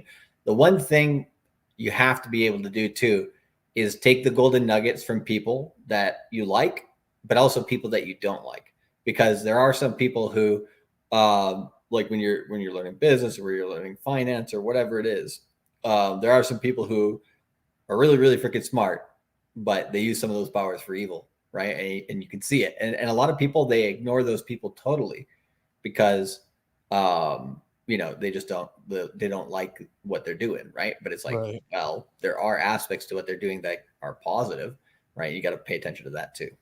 No, I mean, definitely. So. And that goes for crypto as well as anywhere else. So yeah. So this is a bit of a rant stream, but it's to take risks. I mean, doing nothing, just following the rules. And this is something like I like Ben, like this guy I watch called Ben Malla. I like Ben Malla a lot. He's a real estate guy. But he says like if you follow the system, how it works and stuff, you can make a killing, right? But also you have to take some risk and you have to work hard and you do all these things and stuff like that. But if you follow the traditional wagey sort of thing, not taking risks, not using like he has to use loans. I mean, that's why he's talked so much shit about Dave Ramsey, like calling him like an idiot basically, because it's like if you pay everything and like it's this like the reason we're able to take this is what people outside of crypto don't understand. Even like Ben Malla doesn't really truly understand this part. It's just the returns you can make here are so massive that we can buy crypto. We can buy real estate cash from the gains. We can, but that's not the most effective use of cash. And I know that, of course, but there you do. And this is why, I take certain things from these people, right? In terms, because there's great advice, right? But Dave Ramsey's right about a lot of stuff. I mean, this weight off your shoulder when you owe nobody anything. Your bills are inconsequential. You have no credit card bills. All your cars are paid off. That's beautiful. But then there comes a point in time where, like, am I being really cash efficient? Because you pay obviously pay your credit cards. I mean, that's just stupid. I mean, any stupid debt's really dumb, you know? Get rid of that. But like, it comes a point in time, like, all right, I'm getting my new whip and stuff. Like, am I better off just leasing it? Don't have to put a giant down payment down, and then I have all that extra cash I can make more money on? Probably, yeah. Just leave money in the bank so you have the payments. You can make payments and everything's cool and stuff. Don't get crazy. Like sometimes like you're better off like you could have spent an extra 100,000 to get off this stuff, but that extra 100,000 could have made you what, like 20 million extra. I mean, not 20 million, 2 million extra and stuff like that. That's how you do it. So it is this whole thing where you have to be a grown up, especially as you guys start advancing in the Citadel. You have to make these decisions for yourself, and you have to be very careful with it and stuff. And if you are a little more risk averse, that's totally okay. You know, this is building your own adventure. But the reason we like to put these options in front of you, so you start thinking about it today. The average crypto user is not thinking about that. The average YouTuber on YouTube is not telling you any of this shit. Yeah, they're fucking idiot. Hot new altcoin, Charlie. Hot new altcoin. Oh yeah, what is it? Right. Why zero property completely DCC? So no. That's so okay. Okay. Did I do something degenerate? Yes. Did I roll profits from 21 into this cycle? Yes. Was that degenerate? Yeah, of course. But, kind of. But it is already. There's part of that did lock in value. That it was like a forced stake, forced hodl. Right. So I mean, like, I could have totally bought real estate properties. I mean, I probably would have had some mobile homes with Jay Waller and stuff, and I probably would have had like a couple single family houses, extras, or I've made multiples on that already now. Now I can buy even more if I want. Pretty easy decision. Pretty easy decision. Now, is this next cycle, am I going to do the same thing? No, I'm not.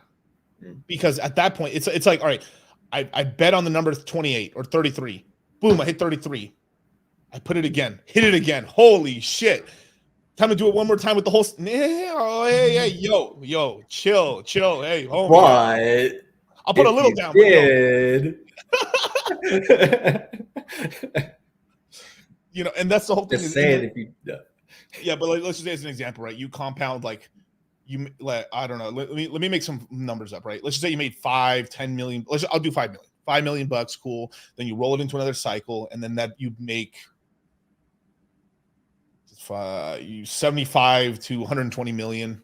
Then I put 75. Now do you see where that starts getting crazy? You're starting to play around with like high high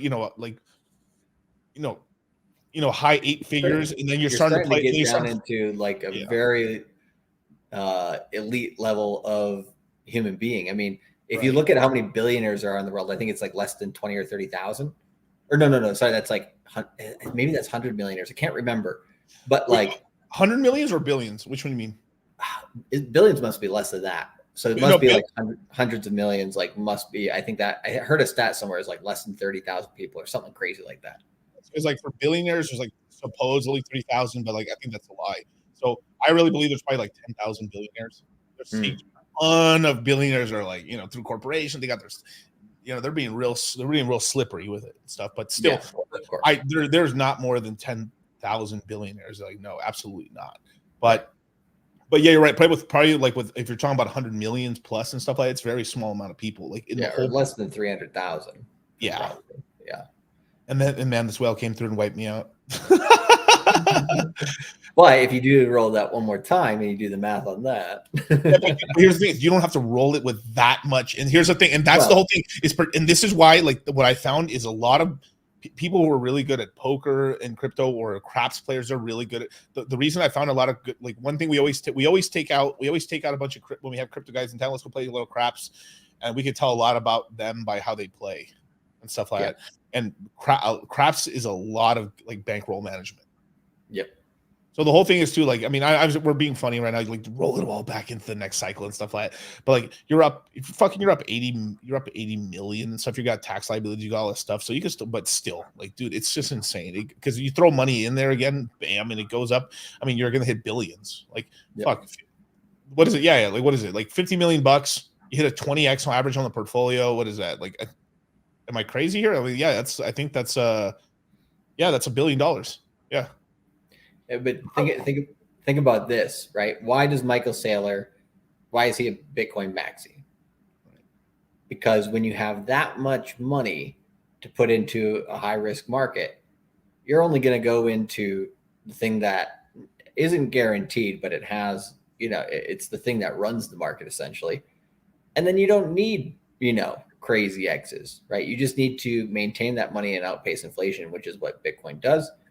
Get some Ethereum while you're at it. Sit on those two. You can still take, side bets on other coins just for fun. Yeah. But yeah, at that level, you just stay with the high risk, low risk stuff. High risk, low risk in this market, high risk compared to other markets.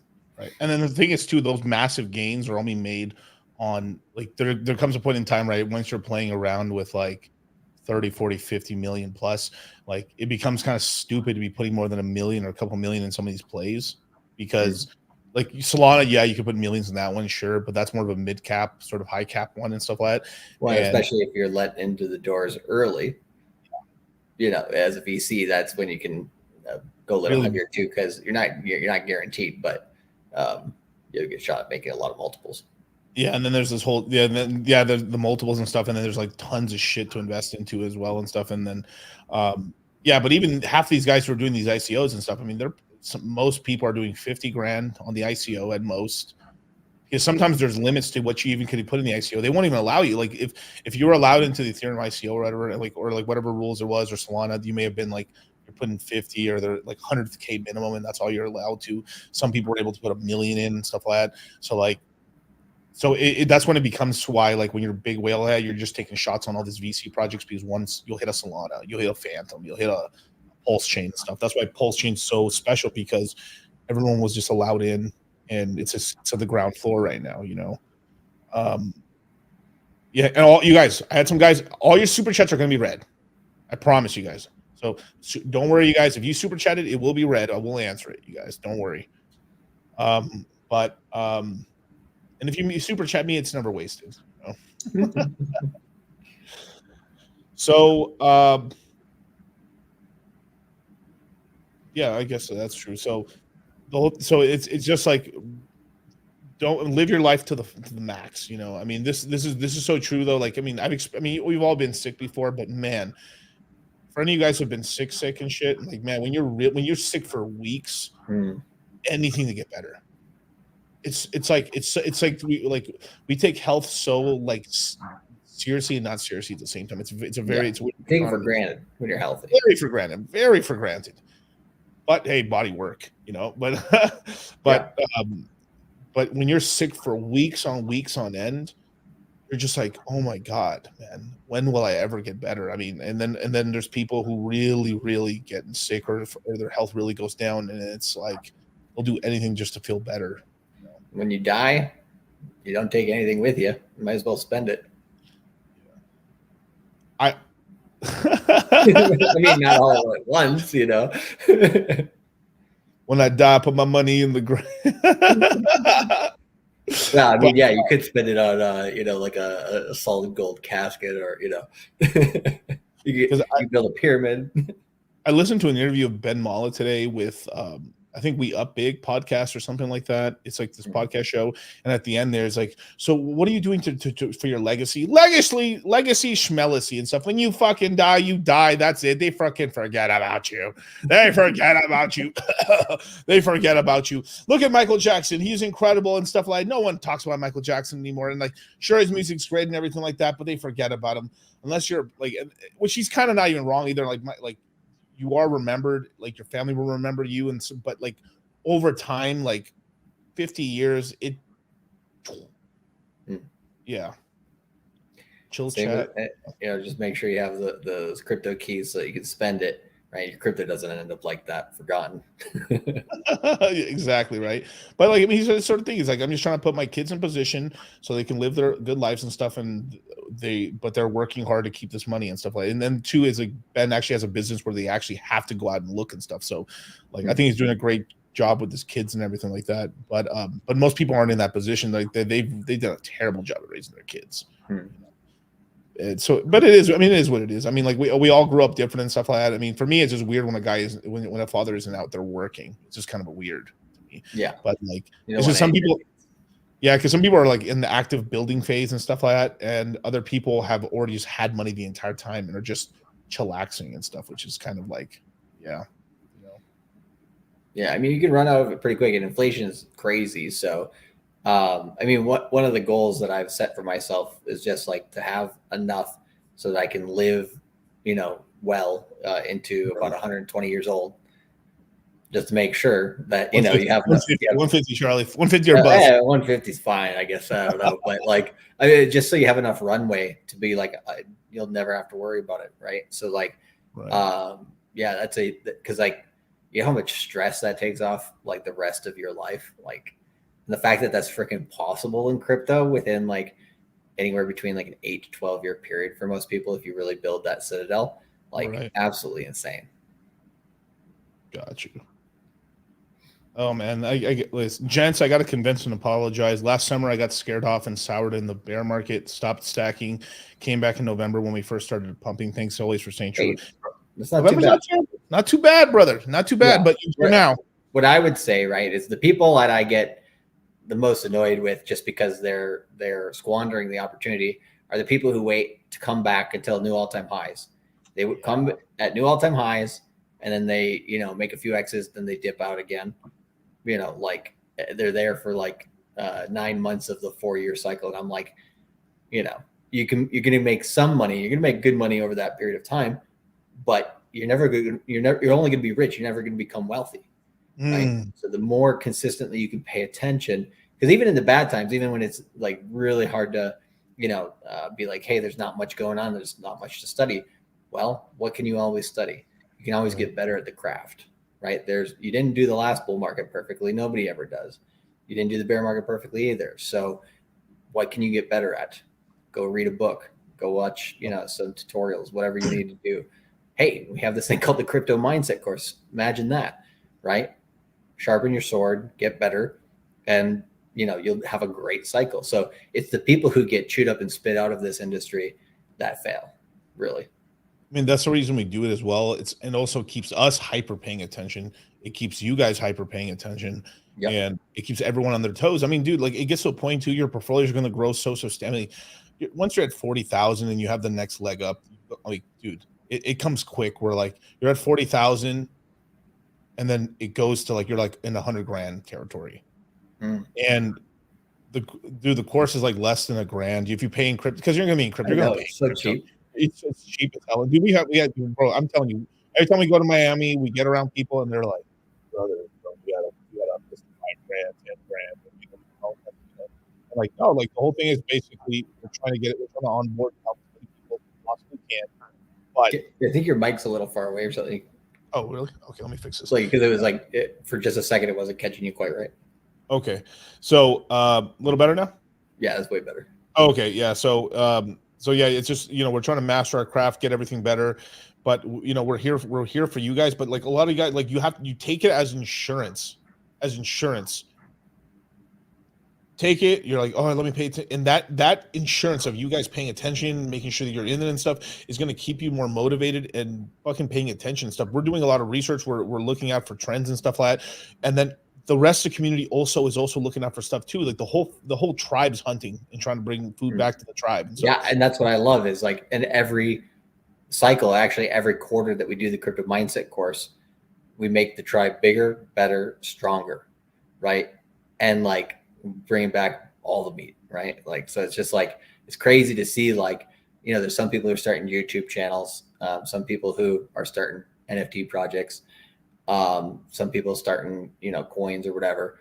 Right. Like, it's great. Like we're going to see, I think like a flourishing of the Moon Gang, Moon Gang renaissance, I guess, this bull market, and like each bull market will just get better. So like, that's kind of the point of why we created the Moon Gang as well, is just like, hey, we get a bunch of like-minded individuals together. If you can teach these people up, if you can give them a lot of skills, they can go out and do amazing things. There's like I think a 24-year-old kid who came to the Grant Cardone conference here from the UK. Right. And he was like, I want to teach people coding. I know coding. And then I want to kind of teach it towards crypto or whatever. I'm like, fucking do it, bro.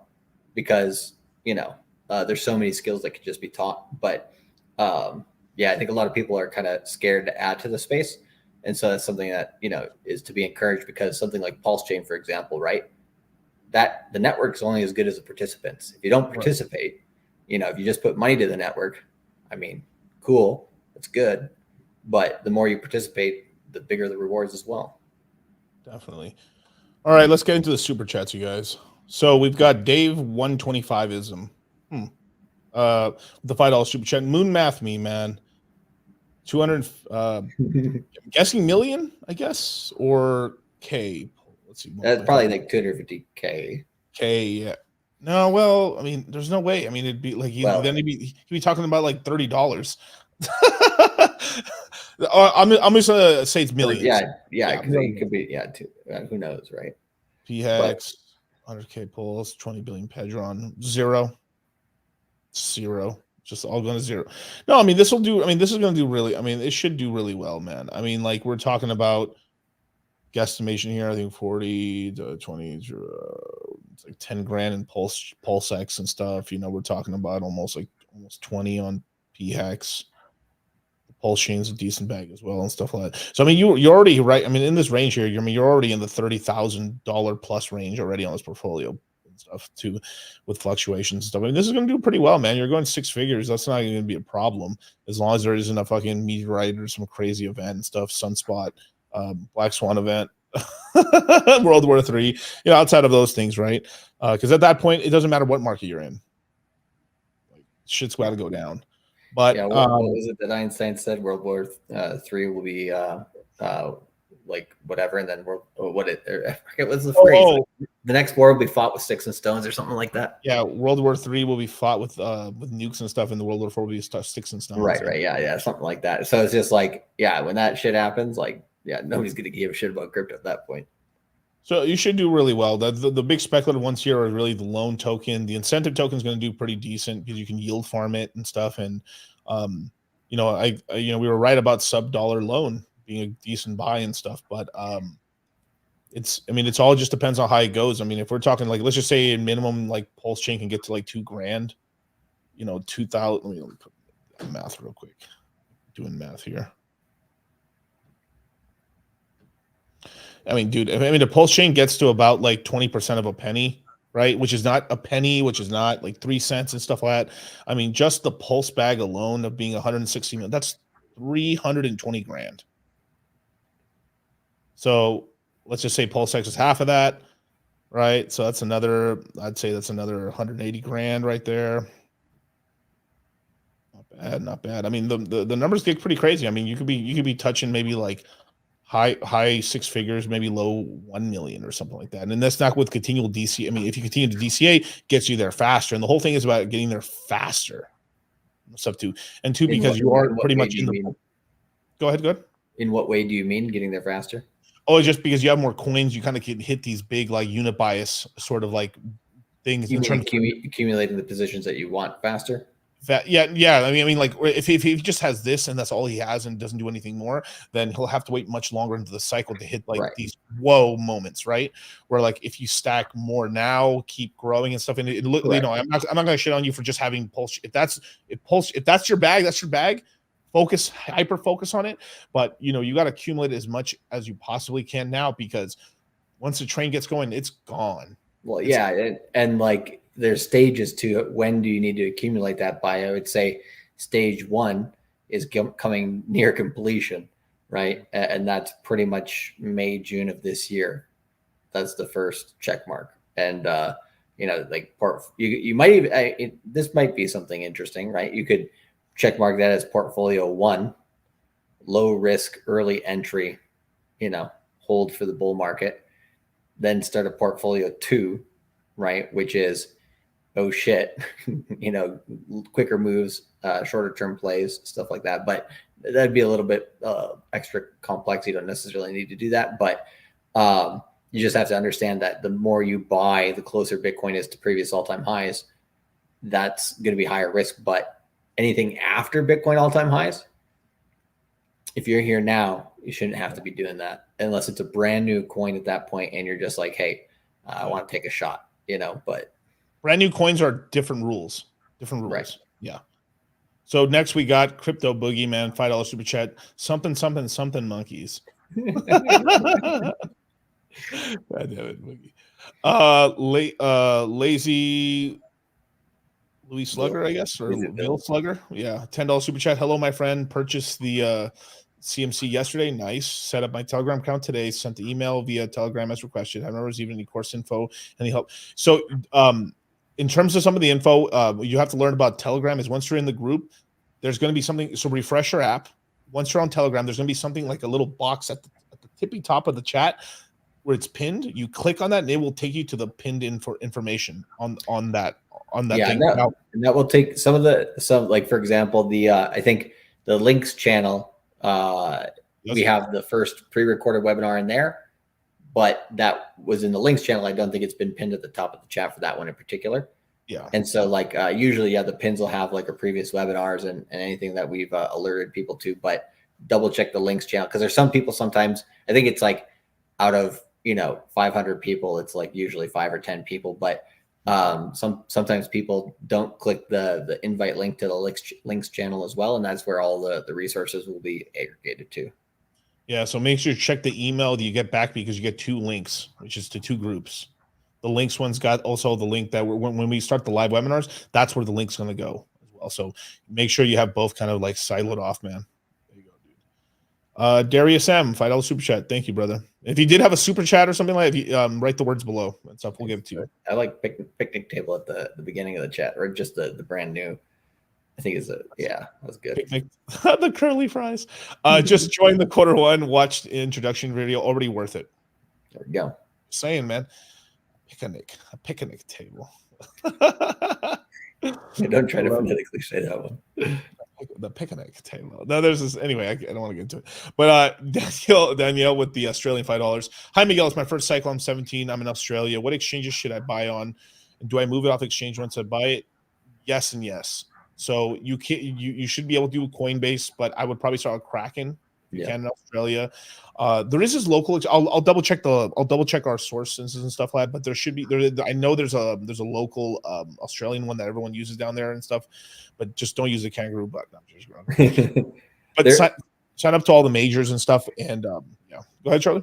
There was one exchange. I don't remember if it was a DEX or if it was an exchange. But an Australian told me about it in a consultation. He was saying there's a Ogre exchange, OGRE. And it's like a Monero-based exchange. And it's like, or no, sorry, it wasn't Monero-based. It was an exchange that was, I think in Australia, they banned Monero in every centralized exchange. Okay. Except that one. That one was still able to hold it or something like that. So I don't know, maybe a little degen, but kind of an interesting one to look into once you understand, the crypto landscape, not at the very beginning. Definitely. And then you would just slowly. So what I would do is once you're allowed, because once you buy crypto on an exchange, they're not really going to let you move it for a couple of days. Once they let you during that time you set up wallets, you set up your MetaMask, maybe a Trezor and stuff like that. But you can start off with just a MetaMask that's only Ethereum and RC20 tokens only, not Bitcoin. And there's other Bitcoin wallets we can use. If you'll see in the video. But Benoit mentioned a couple. I know he's there in Australia. Okay, give me one second. Said CoinSpot, Swift are good in Australia as well. Let me see. Where is it? A little higher. Benoit. It just keeps moving. CoinSpot, Swift are good in Australia. There you go. The Moon Gang giveth. The Moon Gang giveth. Yeah, there you go. Hive mind, baby. So that's what you do. But if you're going to send to your wallet, make sure to send a really small amount first to see that it gets there. The big mistake guys always do is like, cool, send my wallet, send it. And they accidentally don't do it correctly and it's gone. So don't do that. Save yourself that headache. Be really slow. So Warren Reality, $5. Does the narrative, the first 10K NFT description on PulseChain have any merit? I've never bought NFTs before. Not really, no. Yeah. I will tell you what's going to be the most valuable NFT on all PulseChain. It's going to be when Richard Hart decides to launch whatever he launches. My brothers, that's going to go just bro, it's gonna go crazy. He's gonna make some NFT about the world's richest diamond and himself, or he'll make something. He's like, you shouldn't buy NFTs, but I'm gonna make my own. Yeah. You shouldn't buy it. And I'm gonna make them so I can teach you not to buy them. So not to buy. And every person who's talked shit about NFTs, talking about you Hexicans, are going to ape an incredible amount of wealth into those NFTs. I think people are still sleeping on Mintra, to be real. Oh, they are definitely. They're sleeping on Mintra. Yeah. Absolutely, they are. But and there's some whales didn't get into it, so they're all being like, oh, you don't need a platform to mint NFTs. You don't need a platform to put NFTs on. It's like, but yeah, people want a marketplace, Yeah, they need a marketplace and stuff. You can't pick and choose. You gotta have it. Josie Wells, $10 super chat. I appreciate all the streams. You kept me motivated in 2022, 2023 bear market. My bags are packed, ready to push the rarely used sell button. 2024 is my year. Hell yeah, man. Just remember not to sell all. Not to sell all. Yeah, that's the whole thing. Is you have to also keep bags. Like you can take some money off the table, especially in late 24. But we have to see what happens in the. You got to also risk a biscuit in 25 as well to really get those gains. There you go. Australian Stu agrees with CoinSpot. So we had one Kraken vote in Australia, and then 2 CoinSpots. So I think those ones are the best. It sounds like. Got you. Yeah, the reason I can't see is just because I got the super. No, I know. I'm just throwing in an extra little thing here or there because it's kind of interesting.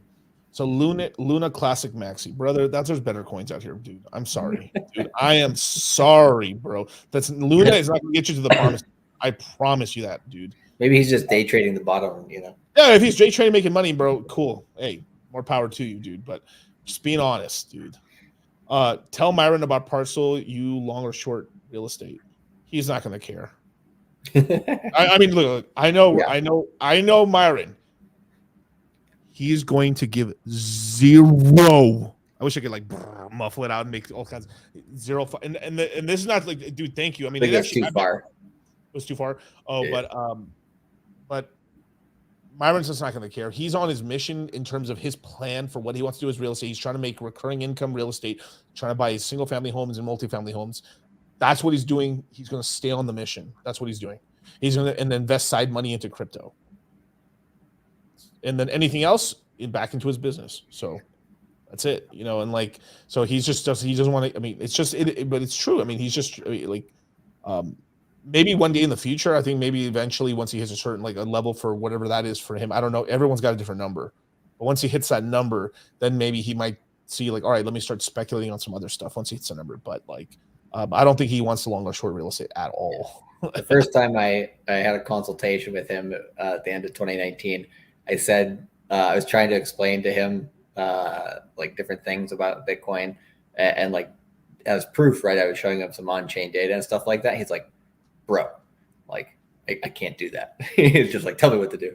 But yeah, he's kind of funny when it comes to crypto. Yeah. He just wants to make that money and sit on it and then go focus on other stuff. Exactly. You remember that story? Let me tell you something about airdrops. You know that story that happened a couple days ago about some 17-year-old kid getting a 1 million coin airdrop from the Juniper thing? It came out that guy pushed the story out and it was fake, and he was leading people into phishing websites to steal their money. Straight up. Yep. Dude, I am literally surprised. Charlie, you know who I'm thinking about, but we've met some really smart young guys, and the thing is, they're young. They're still really impressionable. And there's a couple of kids we've talked to, we've talked to them. They're 17, 18. I mean, now it's 18, 21. Some of them are a little younger and stuff like that. And they're like, can I just make a coin and kind of just I'll just scam it out? I'm like, bro. Yeah. No, that's wrong. That's wrong.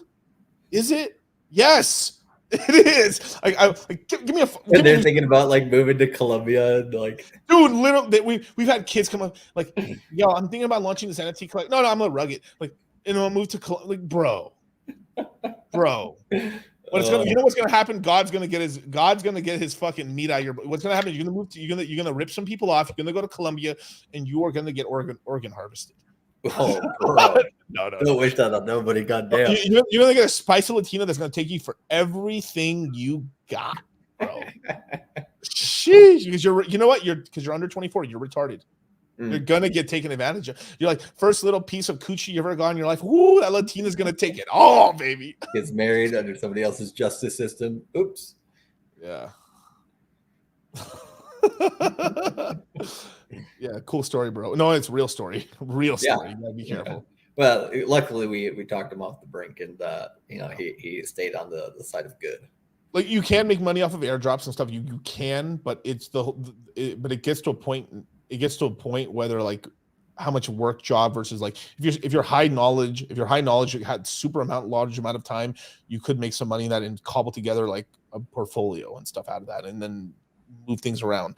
But for the most part, most people, because they're working and that's where their income comes from, they're better off just buying the coins. And two, like half the time you can buy way more of the coin anyway. Yeah, I agree. Yeah, you guys don't have to get defensive in the chat and stuff like that. Dustin Olson missing the urinal again with the $10 super chat. Beginner, intermediate, or advanced in crypto. There's something for everyone in the crypto mindset course. After taking 5 courses, I still find value each time. Moon math on Hedron if hex is $1. Interesting. Well, Hedron, it'd be different now that Hedron's dumped a shit ton. I don't even know what price it is right now, but it's gone up a little. Let me look. Because almost all the Hedrons are very close to the same price now because of the V2 acceptance thing and stuff. So it's all pumped up. So right now it's like 6 zeros and a 35. Its all-time high, it was a 5 zeros and a 74, basically. So it still has. It's at what right now? It's at 6 zeros 35. Okay. So technically it could 20x to get back to previous all-time highs. Pretty much, yeah. And then from there, for it to go higher, let's see. Yeah, it's still a lot. I mean, it would be 1% of a penny or something like maybe. It would be at $1, something like that. I think that's feasible. 1% of a penny, 10% of a penny is just too much. Hedron is just. I mean, well, no, yeah, you're right. Yeah, it'd be like 1% of a penny would probably be like wow, or 3% of a penny, 2% of a penny. But then you gotta ask how many zeros it has right now. That's so many. We're talking it from going from 6 to like 2. No, well, 10% of a penny. Yeah, I guess it'd be like 2 zeros or 3 zeros, something like that. Yeah, in terms of like how many zeros, like so it's a real it's still quite a gain. Losing 3 to 4 zeros off is a lot of return, but it would take it to get to that point and stuff like that. I love how Ludo Classic Max is just sent in the chat. Well, I can't see it because I'm doing super chats.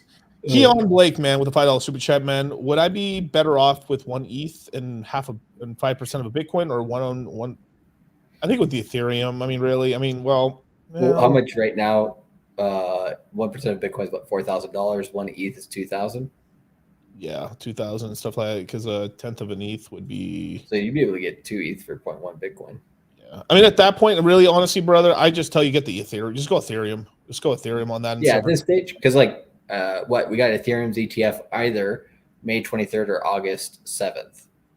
Yeah. So that narrative, as soon as Denkun or whatever the hell you call it is that once that is enabled right towards the beginning of March, end of February, then from there you start, and especially once the halving's out of the way, then the speculation to the Ethereum ETF ramps up huge.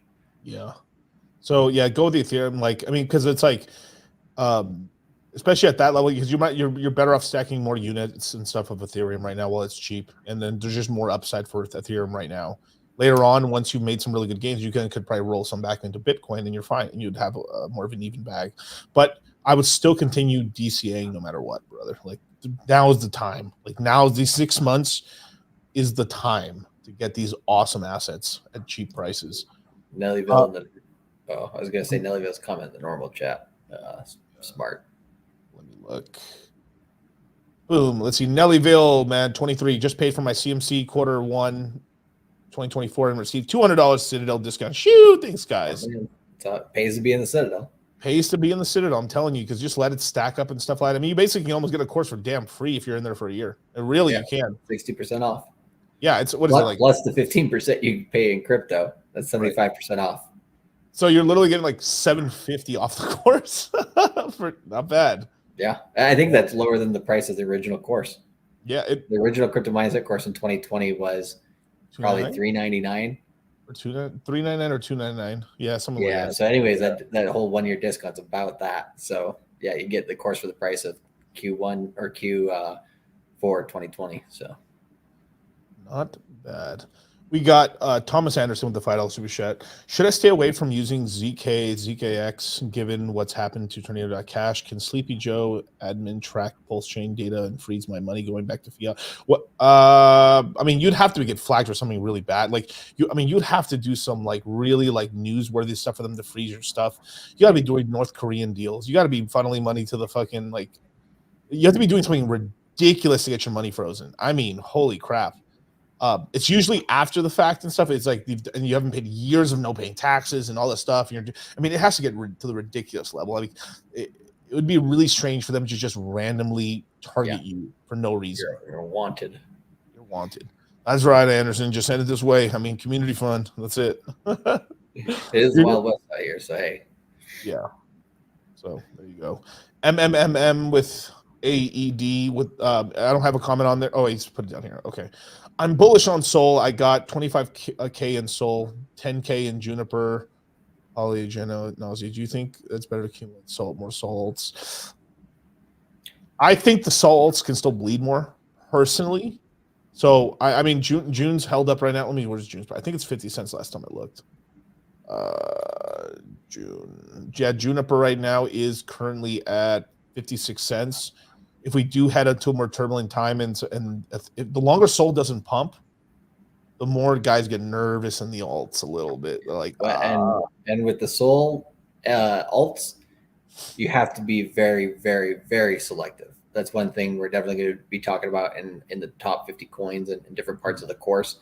Layer ones of the Citadel as well. That part of the course, we're going to talk a lot about. Okay, what are the alts on Solana that you may consider, because there are a lot that are absolutely trash. So yeah, you got to be very, very careful with those. Yeah, you got to be careful. Yeah, he's got some good ones here with Jumpin and Pith. Those two for sure. Yeah, I mean he's picking good coins, but you just care because it's like what I'm looking for a little more red in the altcoins before I really like, get in heavy, because I want some Juniper, but I think it's gonna bleed more. You airdropped all those people coins, bro. Come on, like something, you know. I don't know. This is my first time. I'm gonna start wearing this in my first rodeo hat. Like I'm really gonna be wearing that on stream. We should put that in when we do merch. Yeah, this is my first rodeo.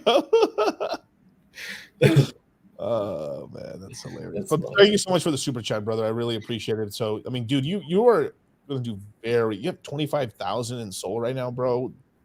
Very nice. 10K in June. I mean, that's pretty good as well. I do feel like it's going to bleed more. Because if I were to look at June, right, Juniper market, like 700 seems pretty high to me even still now. But it is now the main sort of DEX launchpad, sort of all fusion of the ecosystem now.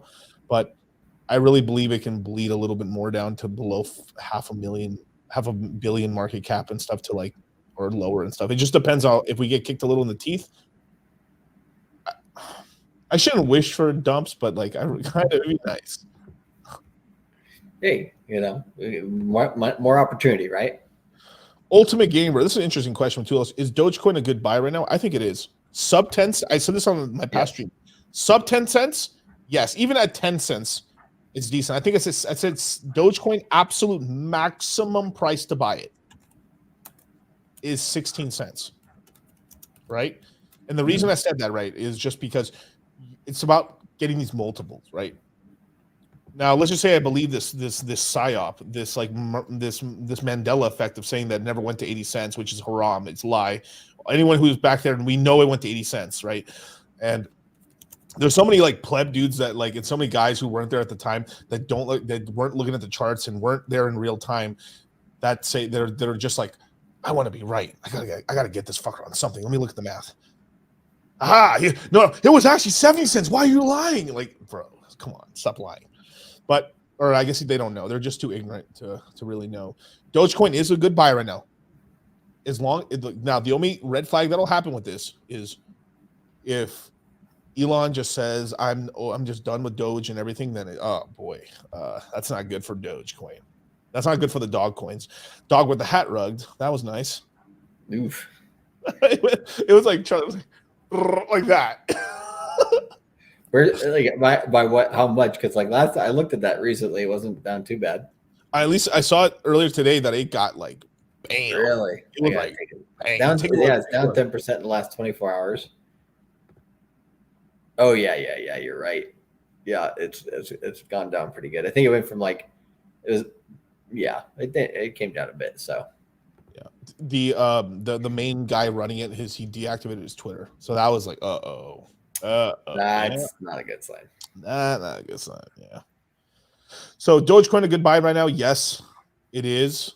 It's under 10 cents, so it's like if it can go to it, because like the worst case on Doge this cycle, it goes to $1. So if you're buying it at 8 cents, let's do the math here, right? That means it can do a 12.5x. Locked in. That's nice. Well, Miguel, it went to 75 cents. Well, you know, it can go a little higher than that. So you're saying it only a meme coin will only limp dick a 2x? So actually, you're saying my number's even low, actually. Okay, let's do $1.50. $1.50, right? Divided by 8 cents. Let's look. 18.75x. So let's call it, it'll probably go 20 banger. So is Doge still a 20 banger? Yes. When will it give me this money? Really deep in 24, 25. So you're buying like Doge for a lot. Like people, Doge just kind of sleeps. It pump a little bit, and it's almost like a Cardano like effect. And then when you blink back, you look back, you're like, this is 40 cents already. What the heck? Yeah, because any of the long-term crypto players, what they'll do is they'll buy a little bit just to have some, or they'll keep some from the last cycle, and then they're like, oh, later and later it gets in the cycle. Doge hasn't pumped crazy yet. Oh, look at it. The guaranteed one hasn't pumped crazy yet. And you know, it's like who's gonna jump first kind of thing. And then once people start doing it, like it goes real hot. So Zane Wing, are you dyslexic? Sir, I'm autistic. No. You keep saying Juniper. Yeah, on purpose. Dude, if you look at Streamer 2 ago, I did this whole bit on calling it the wrong name. I was literally about to call Juniper. I was gonna start calling it Uranus on stream, but every time they brought the coin up, but I just keep calling it because it's just really fun for me. We'll be kind of like I bet you there'd be some people where that's their pet peeve, the whole bull market. They're like, do you have to? Dude, I've killed it on Uranus. I've killed it on your mom, bro. Your mom has made me millions. But look, if Elon goes on SNL, talks about crypto and stuff, if he talks about crypto, but if he talks, here's the sort of thing too, is that if he goes on I think he'll actually go on SNL in 24. I believe it. And it'll be too early. I think people will, because it's the whole, like, it'll be really rare for that just to repeat again. Very strange, you know. But he is taking, like, the big thing why when Doge makes it to the literal moon on one of SpaceX ships, that's when you sell for sure. Well, hey, welcome anyway, man. I mean, here I got something for you too, man. This is where'd I go? I got something for the new guys. Autism is a choice. Here's the autism spectrum, and all of us fall in it, right? Where do you think I fall in the spectrum, huh? Wait a second. Who's that? That's me. Is that Royce? I'm all the way over here. I'm not on the spectrum. Because I choose to not be there. I choose to not be autistic. You probably think I'm here, or here, or here. I'm all the way over here, man. Well, you get the point. You get the point. Let's. Shout out to Autism Capital. Yeah. Victor says, man, are you guys going to Vegas, sir? I'm in Vegas. Yeah, I was gonna say that. Yeah, literally, we're in. It's no see. We that was like. I literally start every one of my shows saying, "Hey, in Sunny Isles," or like, yeah. What's going on, you guys? I'm in Mobile, Alabama, right now. Zip code number. No. But yeah, we're. That was one. I think with Tokyo is such a, like, it's like saying I live like Charlie, the way you were in the past, because it was such a big city. Like, yeah, it's like, yeah, I'm in Japan, Tokyo, and most guys are like, Jesus Christ, I ain't ever going there. God damn it, right? You know, Hexologist didn't believe me. He thought my green screen was fake, and that was a whole bit. No, did he really? Hey, really? An army guy? Wow. That's crazy. But I mean, I understand it because a lot of people at the time in the crypto were trying to like not show their face or like kind of not say exactly where they were and stuff like that. But yeah, Tokyo is a city of, I think the metropolitan, like the actual city is like 18 million, and then the metropolitan's like 36 million, something like that. So yeah, good luck. Like, can you imagine this shit? Like, I had a guy. This happened? This is real, Charlie. By the way, I think I mentioned it to you. Some guy thought that some guy was saying that Miguel's not even his real name. This guy's like a fake dude. Yeah. We've heard some weird ass like conspiracy theories about us. Like every once in a while, like it's kind of funny to be honest. I was like, you're right, you guys. I got a confession to make. This is not my real speaking. Hi, what's going? My real. Oh Jesus. No, my real name is Jesus, and my last name is Hex. So you know, on some IDs when they flip the name. Yeah, I'm sorry, you guys. My voice gets all deep. Yeah, this is my real speaking voice. My name's not really Miguel. It's Thomas. Thought you're going in a different direction with that, but yeah, I mean, you can go all kinds of like it's a Max Wynn, right? But my name's Tyler. But yeah. So let's see. Sorry, I'm like 3 minutes lag. But back to Doge. You have any comments about Twitter payment new? Yeah, it's just like so here's what's going on, right? Elon needs money.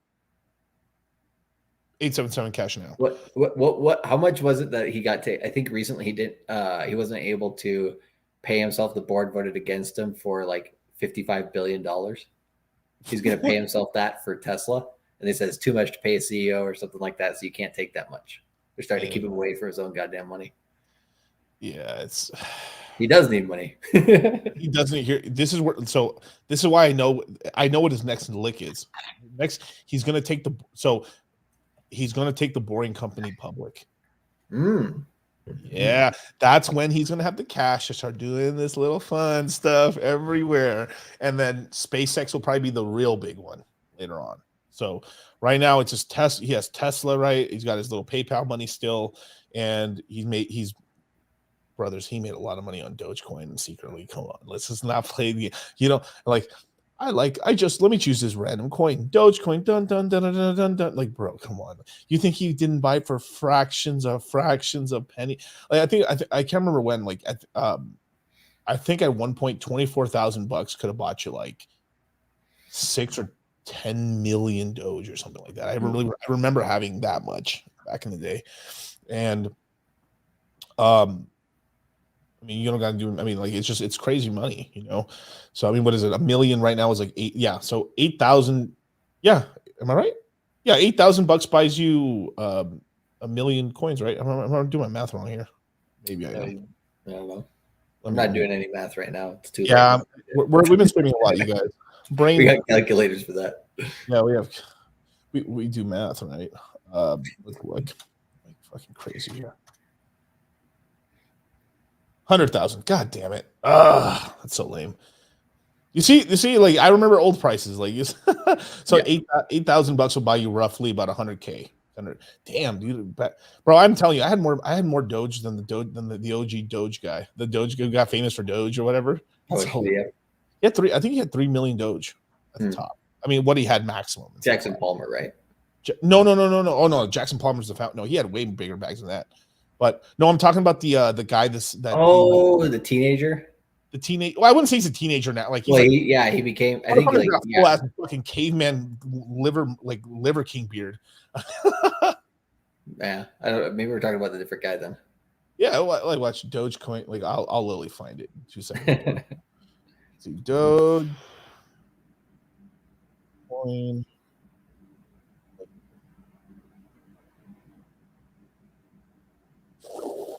Slum Doge millionaire. This dude, bro. Oh my god, bro. Look at this. Oh, okay. Different guy. Yeah, different guy. There's several people who've gotten rich with Doge. Yeah, but he's the one that actually got all the hype for it in the last cycle. Like he's actually was the poster because they used him as like a kick, like stupid. He does degenerate thing. He's won at the casino and he doesn't decide to cash out. And I think I said this on Fresh and Fit actually that I agree with Stefan. Like he should have sold half at least. You know, like because like at some point, like homie, you're up. Stupid. Take some off. Let the rest ride. Let's go. Let's see where it goes. You know. Yeah. And anyway, he's gotten in trouble recently for like why I bought 10,000 of squid. He's starting to go, do a little of that there. So he's trying to get into questionable coins now. As I talk about Doge. Hey, it's what is dead may never die. How about that? No Money Mike. I need to change that. Eventually it's gonna be like later on, like one cycle from now, it's like Money Mike. But Money Mike says $800 scratchers where you put, bro. The thing is, the scratches, I mean, I would consider a scratcher, you gotta have more than $100 in it. Like really, like it's gotta be $500 in the scratcher at least, or $1,000. Yeah, I think he's just thinking for him, money he doesn't care about at all. Yeah, because like, I'm not gonna give out like 8 coins right now of like scratch, all this stuff. Yeah, but there's tons of coins to put money on and stuff. I mean, some of the if you're gonna put just $100, I mean, go ahead, go crazy on Solana, all the Solana coins, just throw them out. You're fine. Cheap Savikas coins. Yeah, but I would probably concentrate a little bit. Probably like if you can do 8, I probably would do 3 or something like that, or maybe like one's $400, the other one's for $200, something like that. I think that's probably a better way of, because you want at least a little tiny bit of size on the scratcher. So if you get a 20x out of nowhere, like on $2,000, that's 4 G's, something. So you're like, oh yeah, I got a lick out of this, and now I can buy an Ethereum and then keep rolling it, Yep. So let's keep going. Warren Reality, $2, 200K.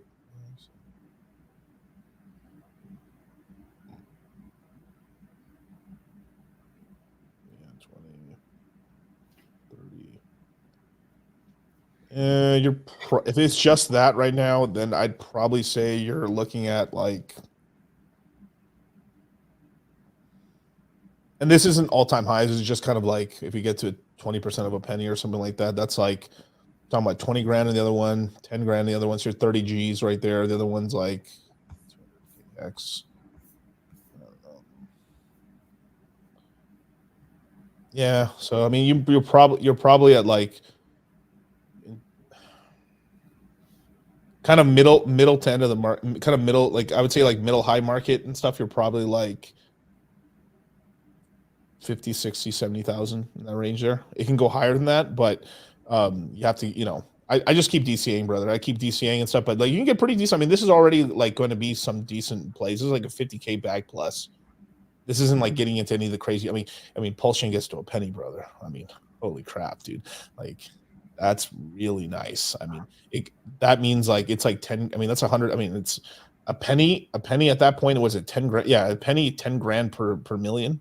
PulseChain. Well, that second question, the answer is just yes.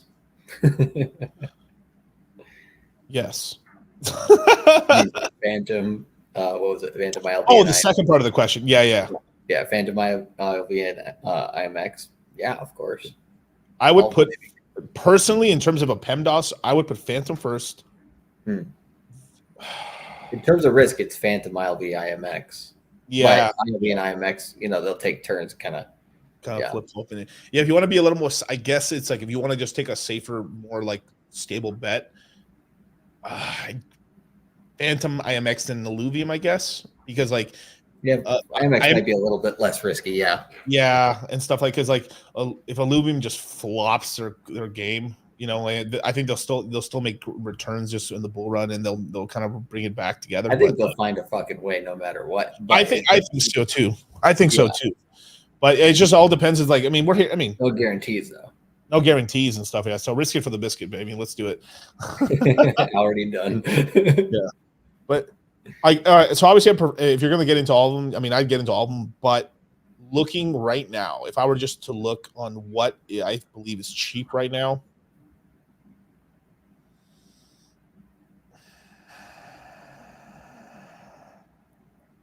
EX on there too. Just got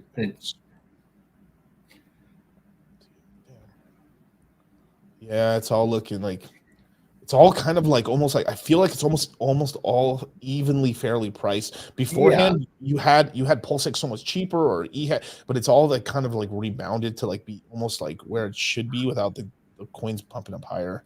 Like, and I kind of like of the 4 right now, just looking at the charts and stuff. I kind of like PulseX the most.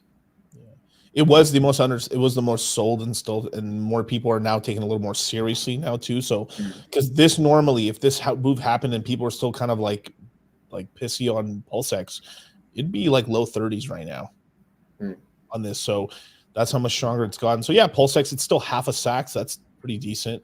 The chart's holding up pretty good too. Yeah, that's pretty good. And then what's EX? Yeah, I would like if to make another shot on. I mean, like as like last ditch money. Like me, like if I was looking like me, I would like I'll just let me get some more EX below a penny. Duh, a little hex below 2 cents. These are like does. But like in terms of like screaming buy, like I guess PulseX is a little stronger. Maybe EHEX because it's still like sub penny and stuff. But because at some point like EHEX, I mean PHEX is going to be like 2 cents, 2.5 cents, and then we're probably looking at 1.3 cents on EHEX.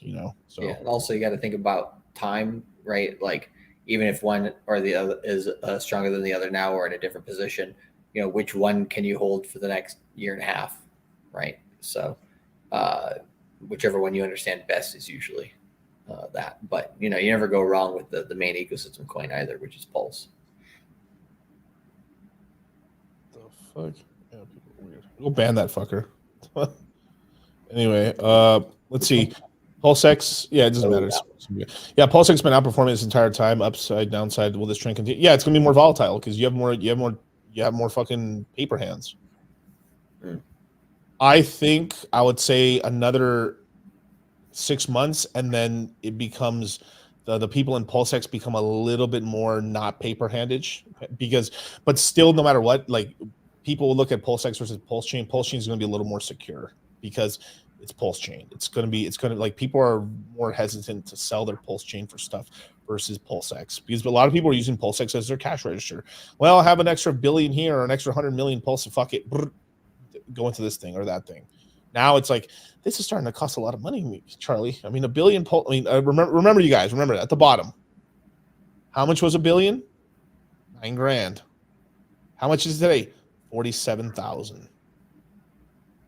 How times have changed.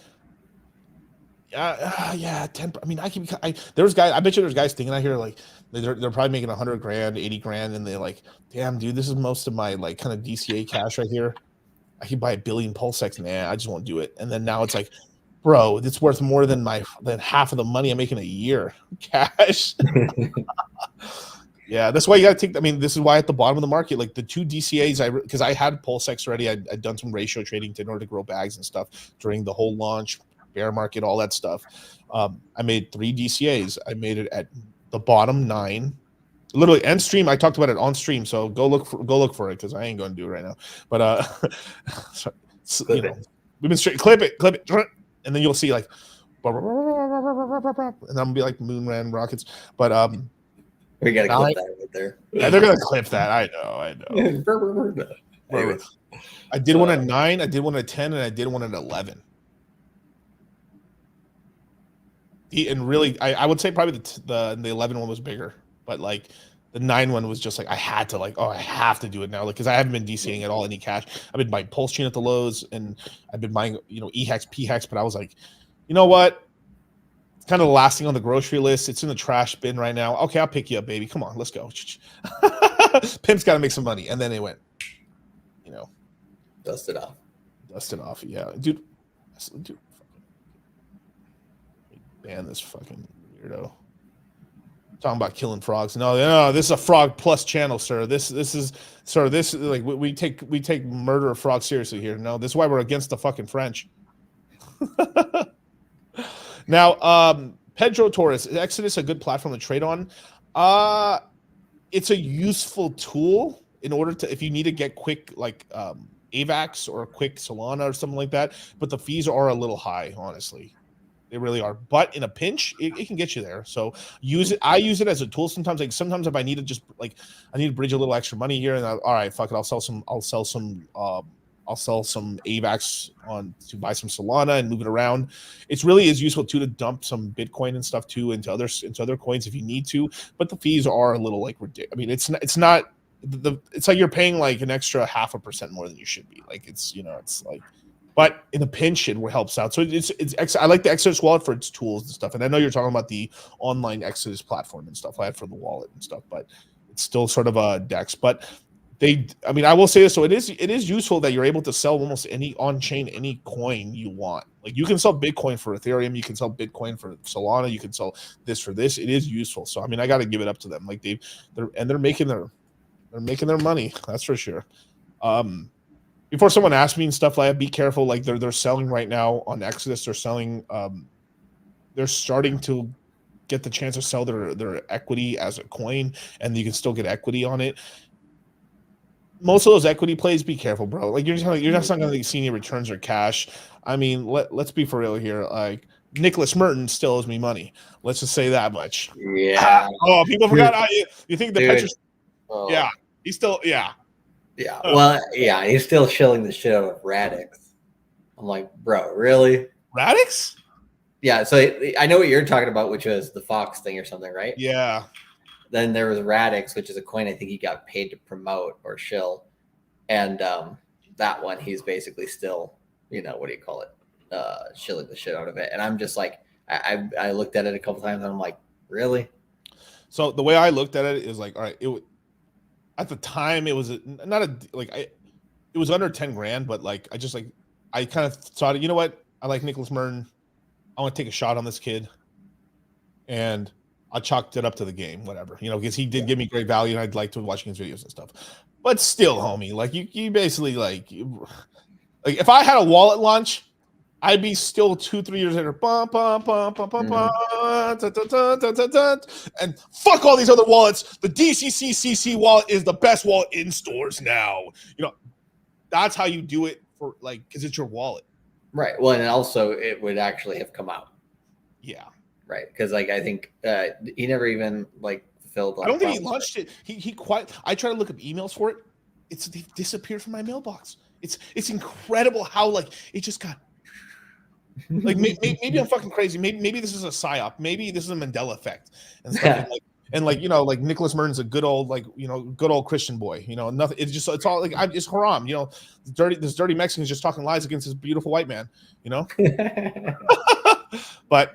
I don't know. I feel like I got shackled a little bit here. So I want to beach house or something. I don't know. I mean, I hope they paid you well, brother, because man, the fuck. Yeah. But anyway, you guys, thank you guys so much for joining us. And then Cam, thank you so much for the super chat, you guys. But right now, you have exactly 25 hours and some change to get into the crypto mindset course before it closes. And then if you don't make it, it's gonna suck being in poverty. It's just gonna suck not having us around, because we're gonna be gone for a whole month, you guys. We're gonna be teaching classes. Classes start on the 9th. And then what are you guys gonna do? We're gonna be off of YouTube. Once Sunday rolls around, we're off of YouTube, you guys. Yep. So from the what, I didn't even look at the schedule, in terms of not our schedule, but the calendar itself. If you look at the calendar, right, and you're like, okay, so we rug on the 4th, which is, well, actually technically the 5th, right? Which is, and then we have webinars until 22nd, 23rd. Then we got a weekend. The earliest we come back is 26th, 27th. We're pretty much off for the majority of the month, right? So, yeah. So, with that, man, thank you so much for joining me. Tomorrow we got Moon Gang at 7 p.m. Pacific Standard Time. I watch for Twitter, man. I'm going to do an early stream tomorroor. Yep. I'll be there. Yeah, we'll be there. So with that, man. Square. You know what? I'll sign out with this one, the classic. I know, yeah, I know, yeah. Let me suck them titties, baby. Oh, yeah. Let me suck them titties, baby. Let me suck them titties, baby. I know. Suck them titties on the west side. Suck them titties on the breast side. Best titties I ever had.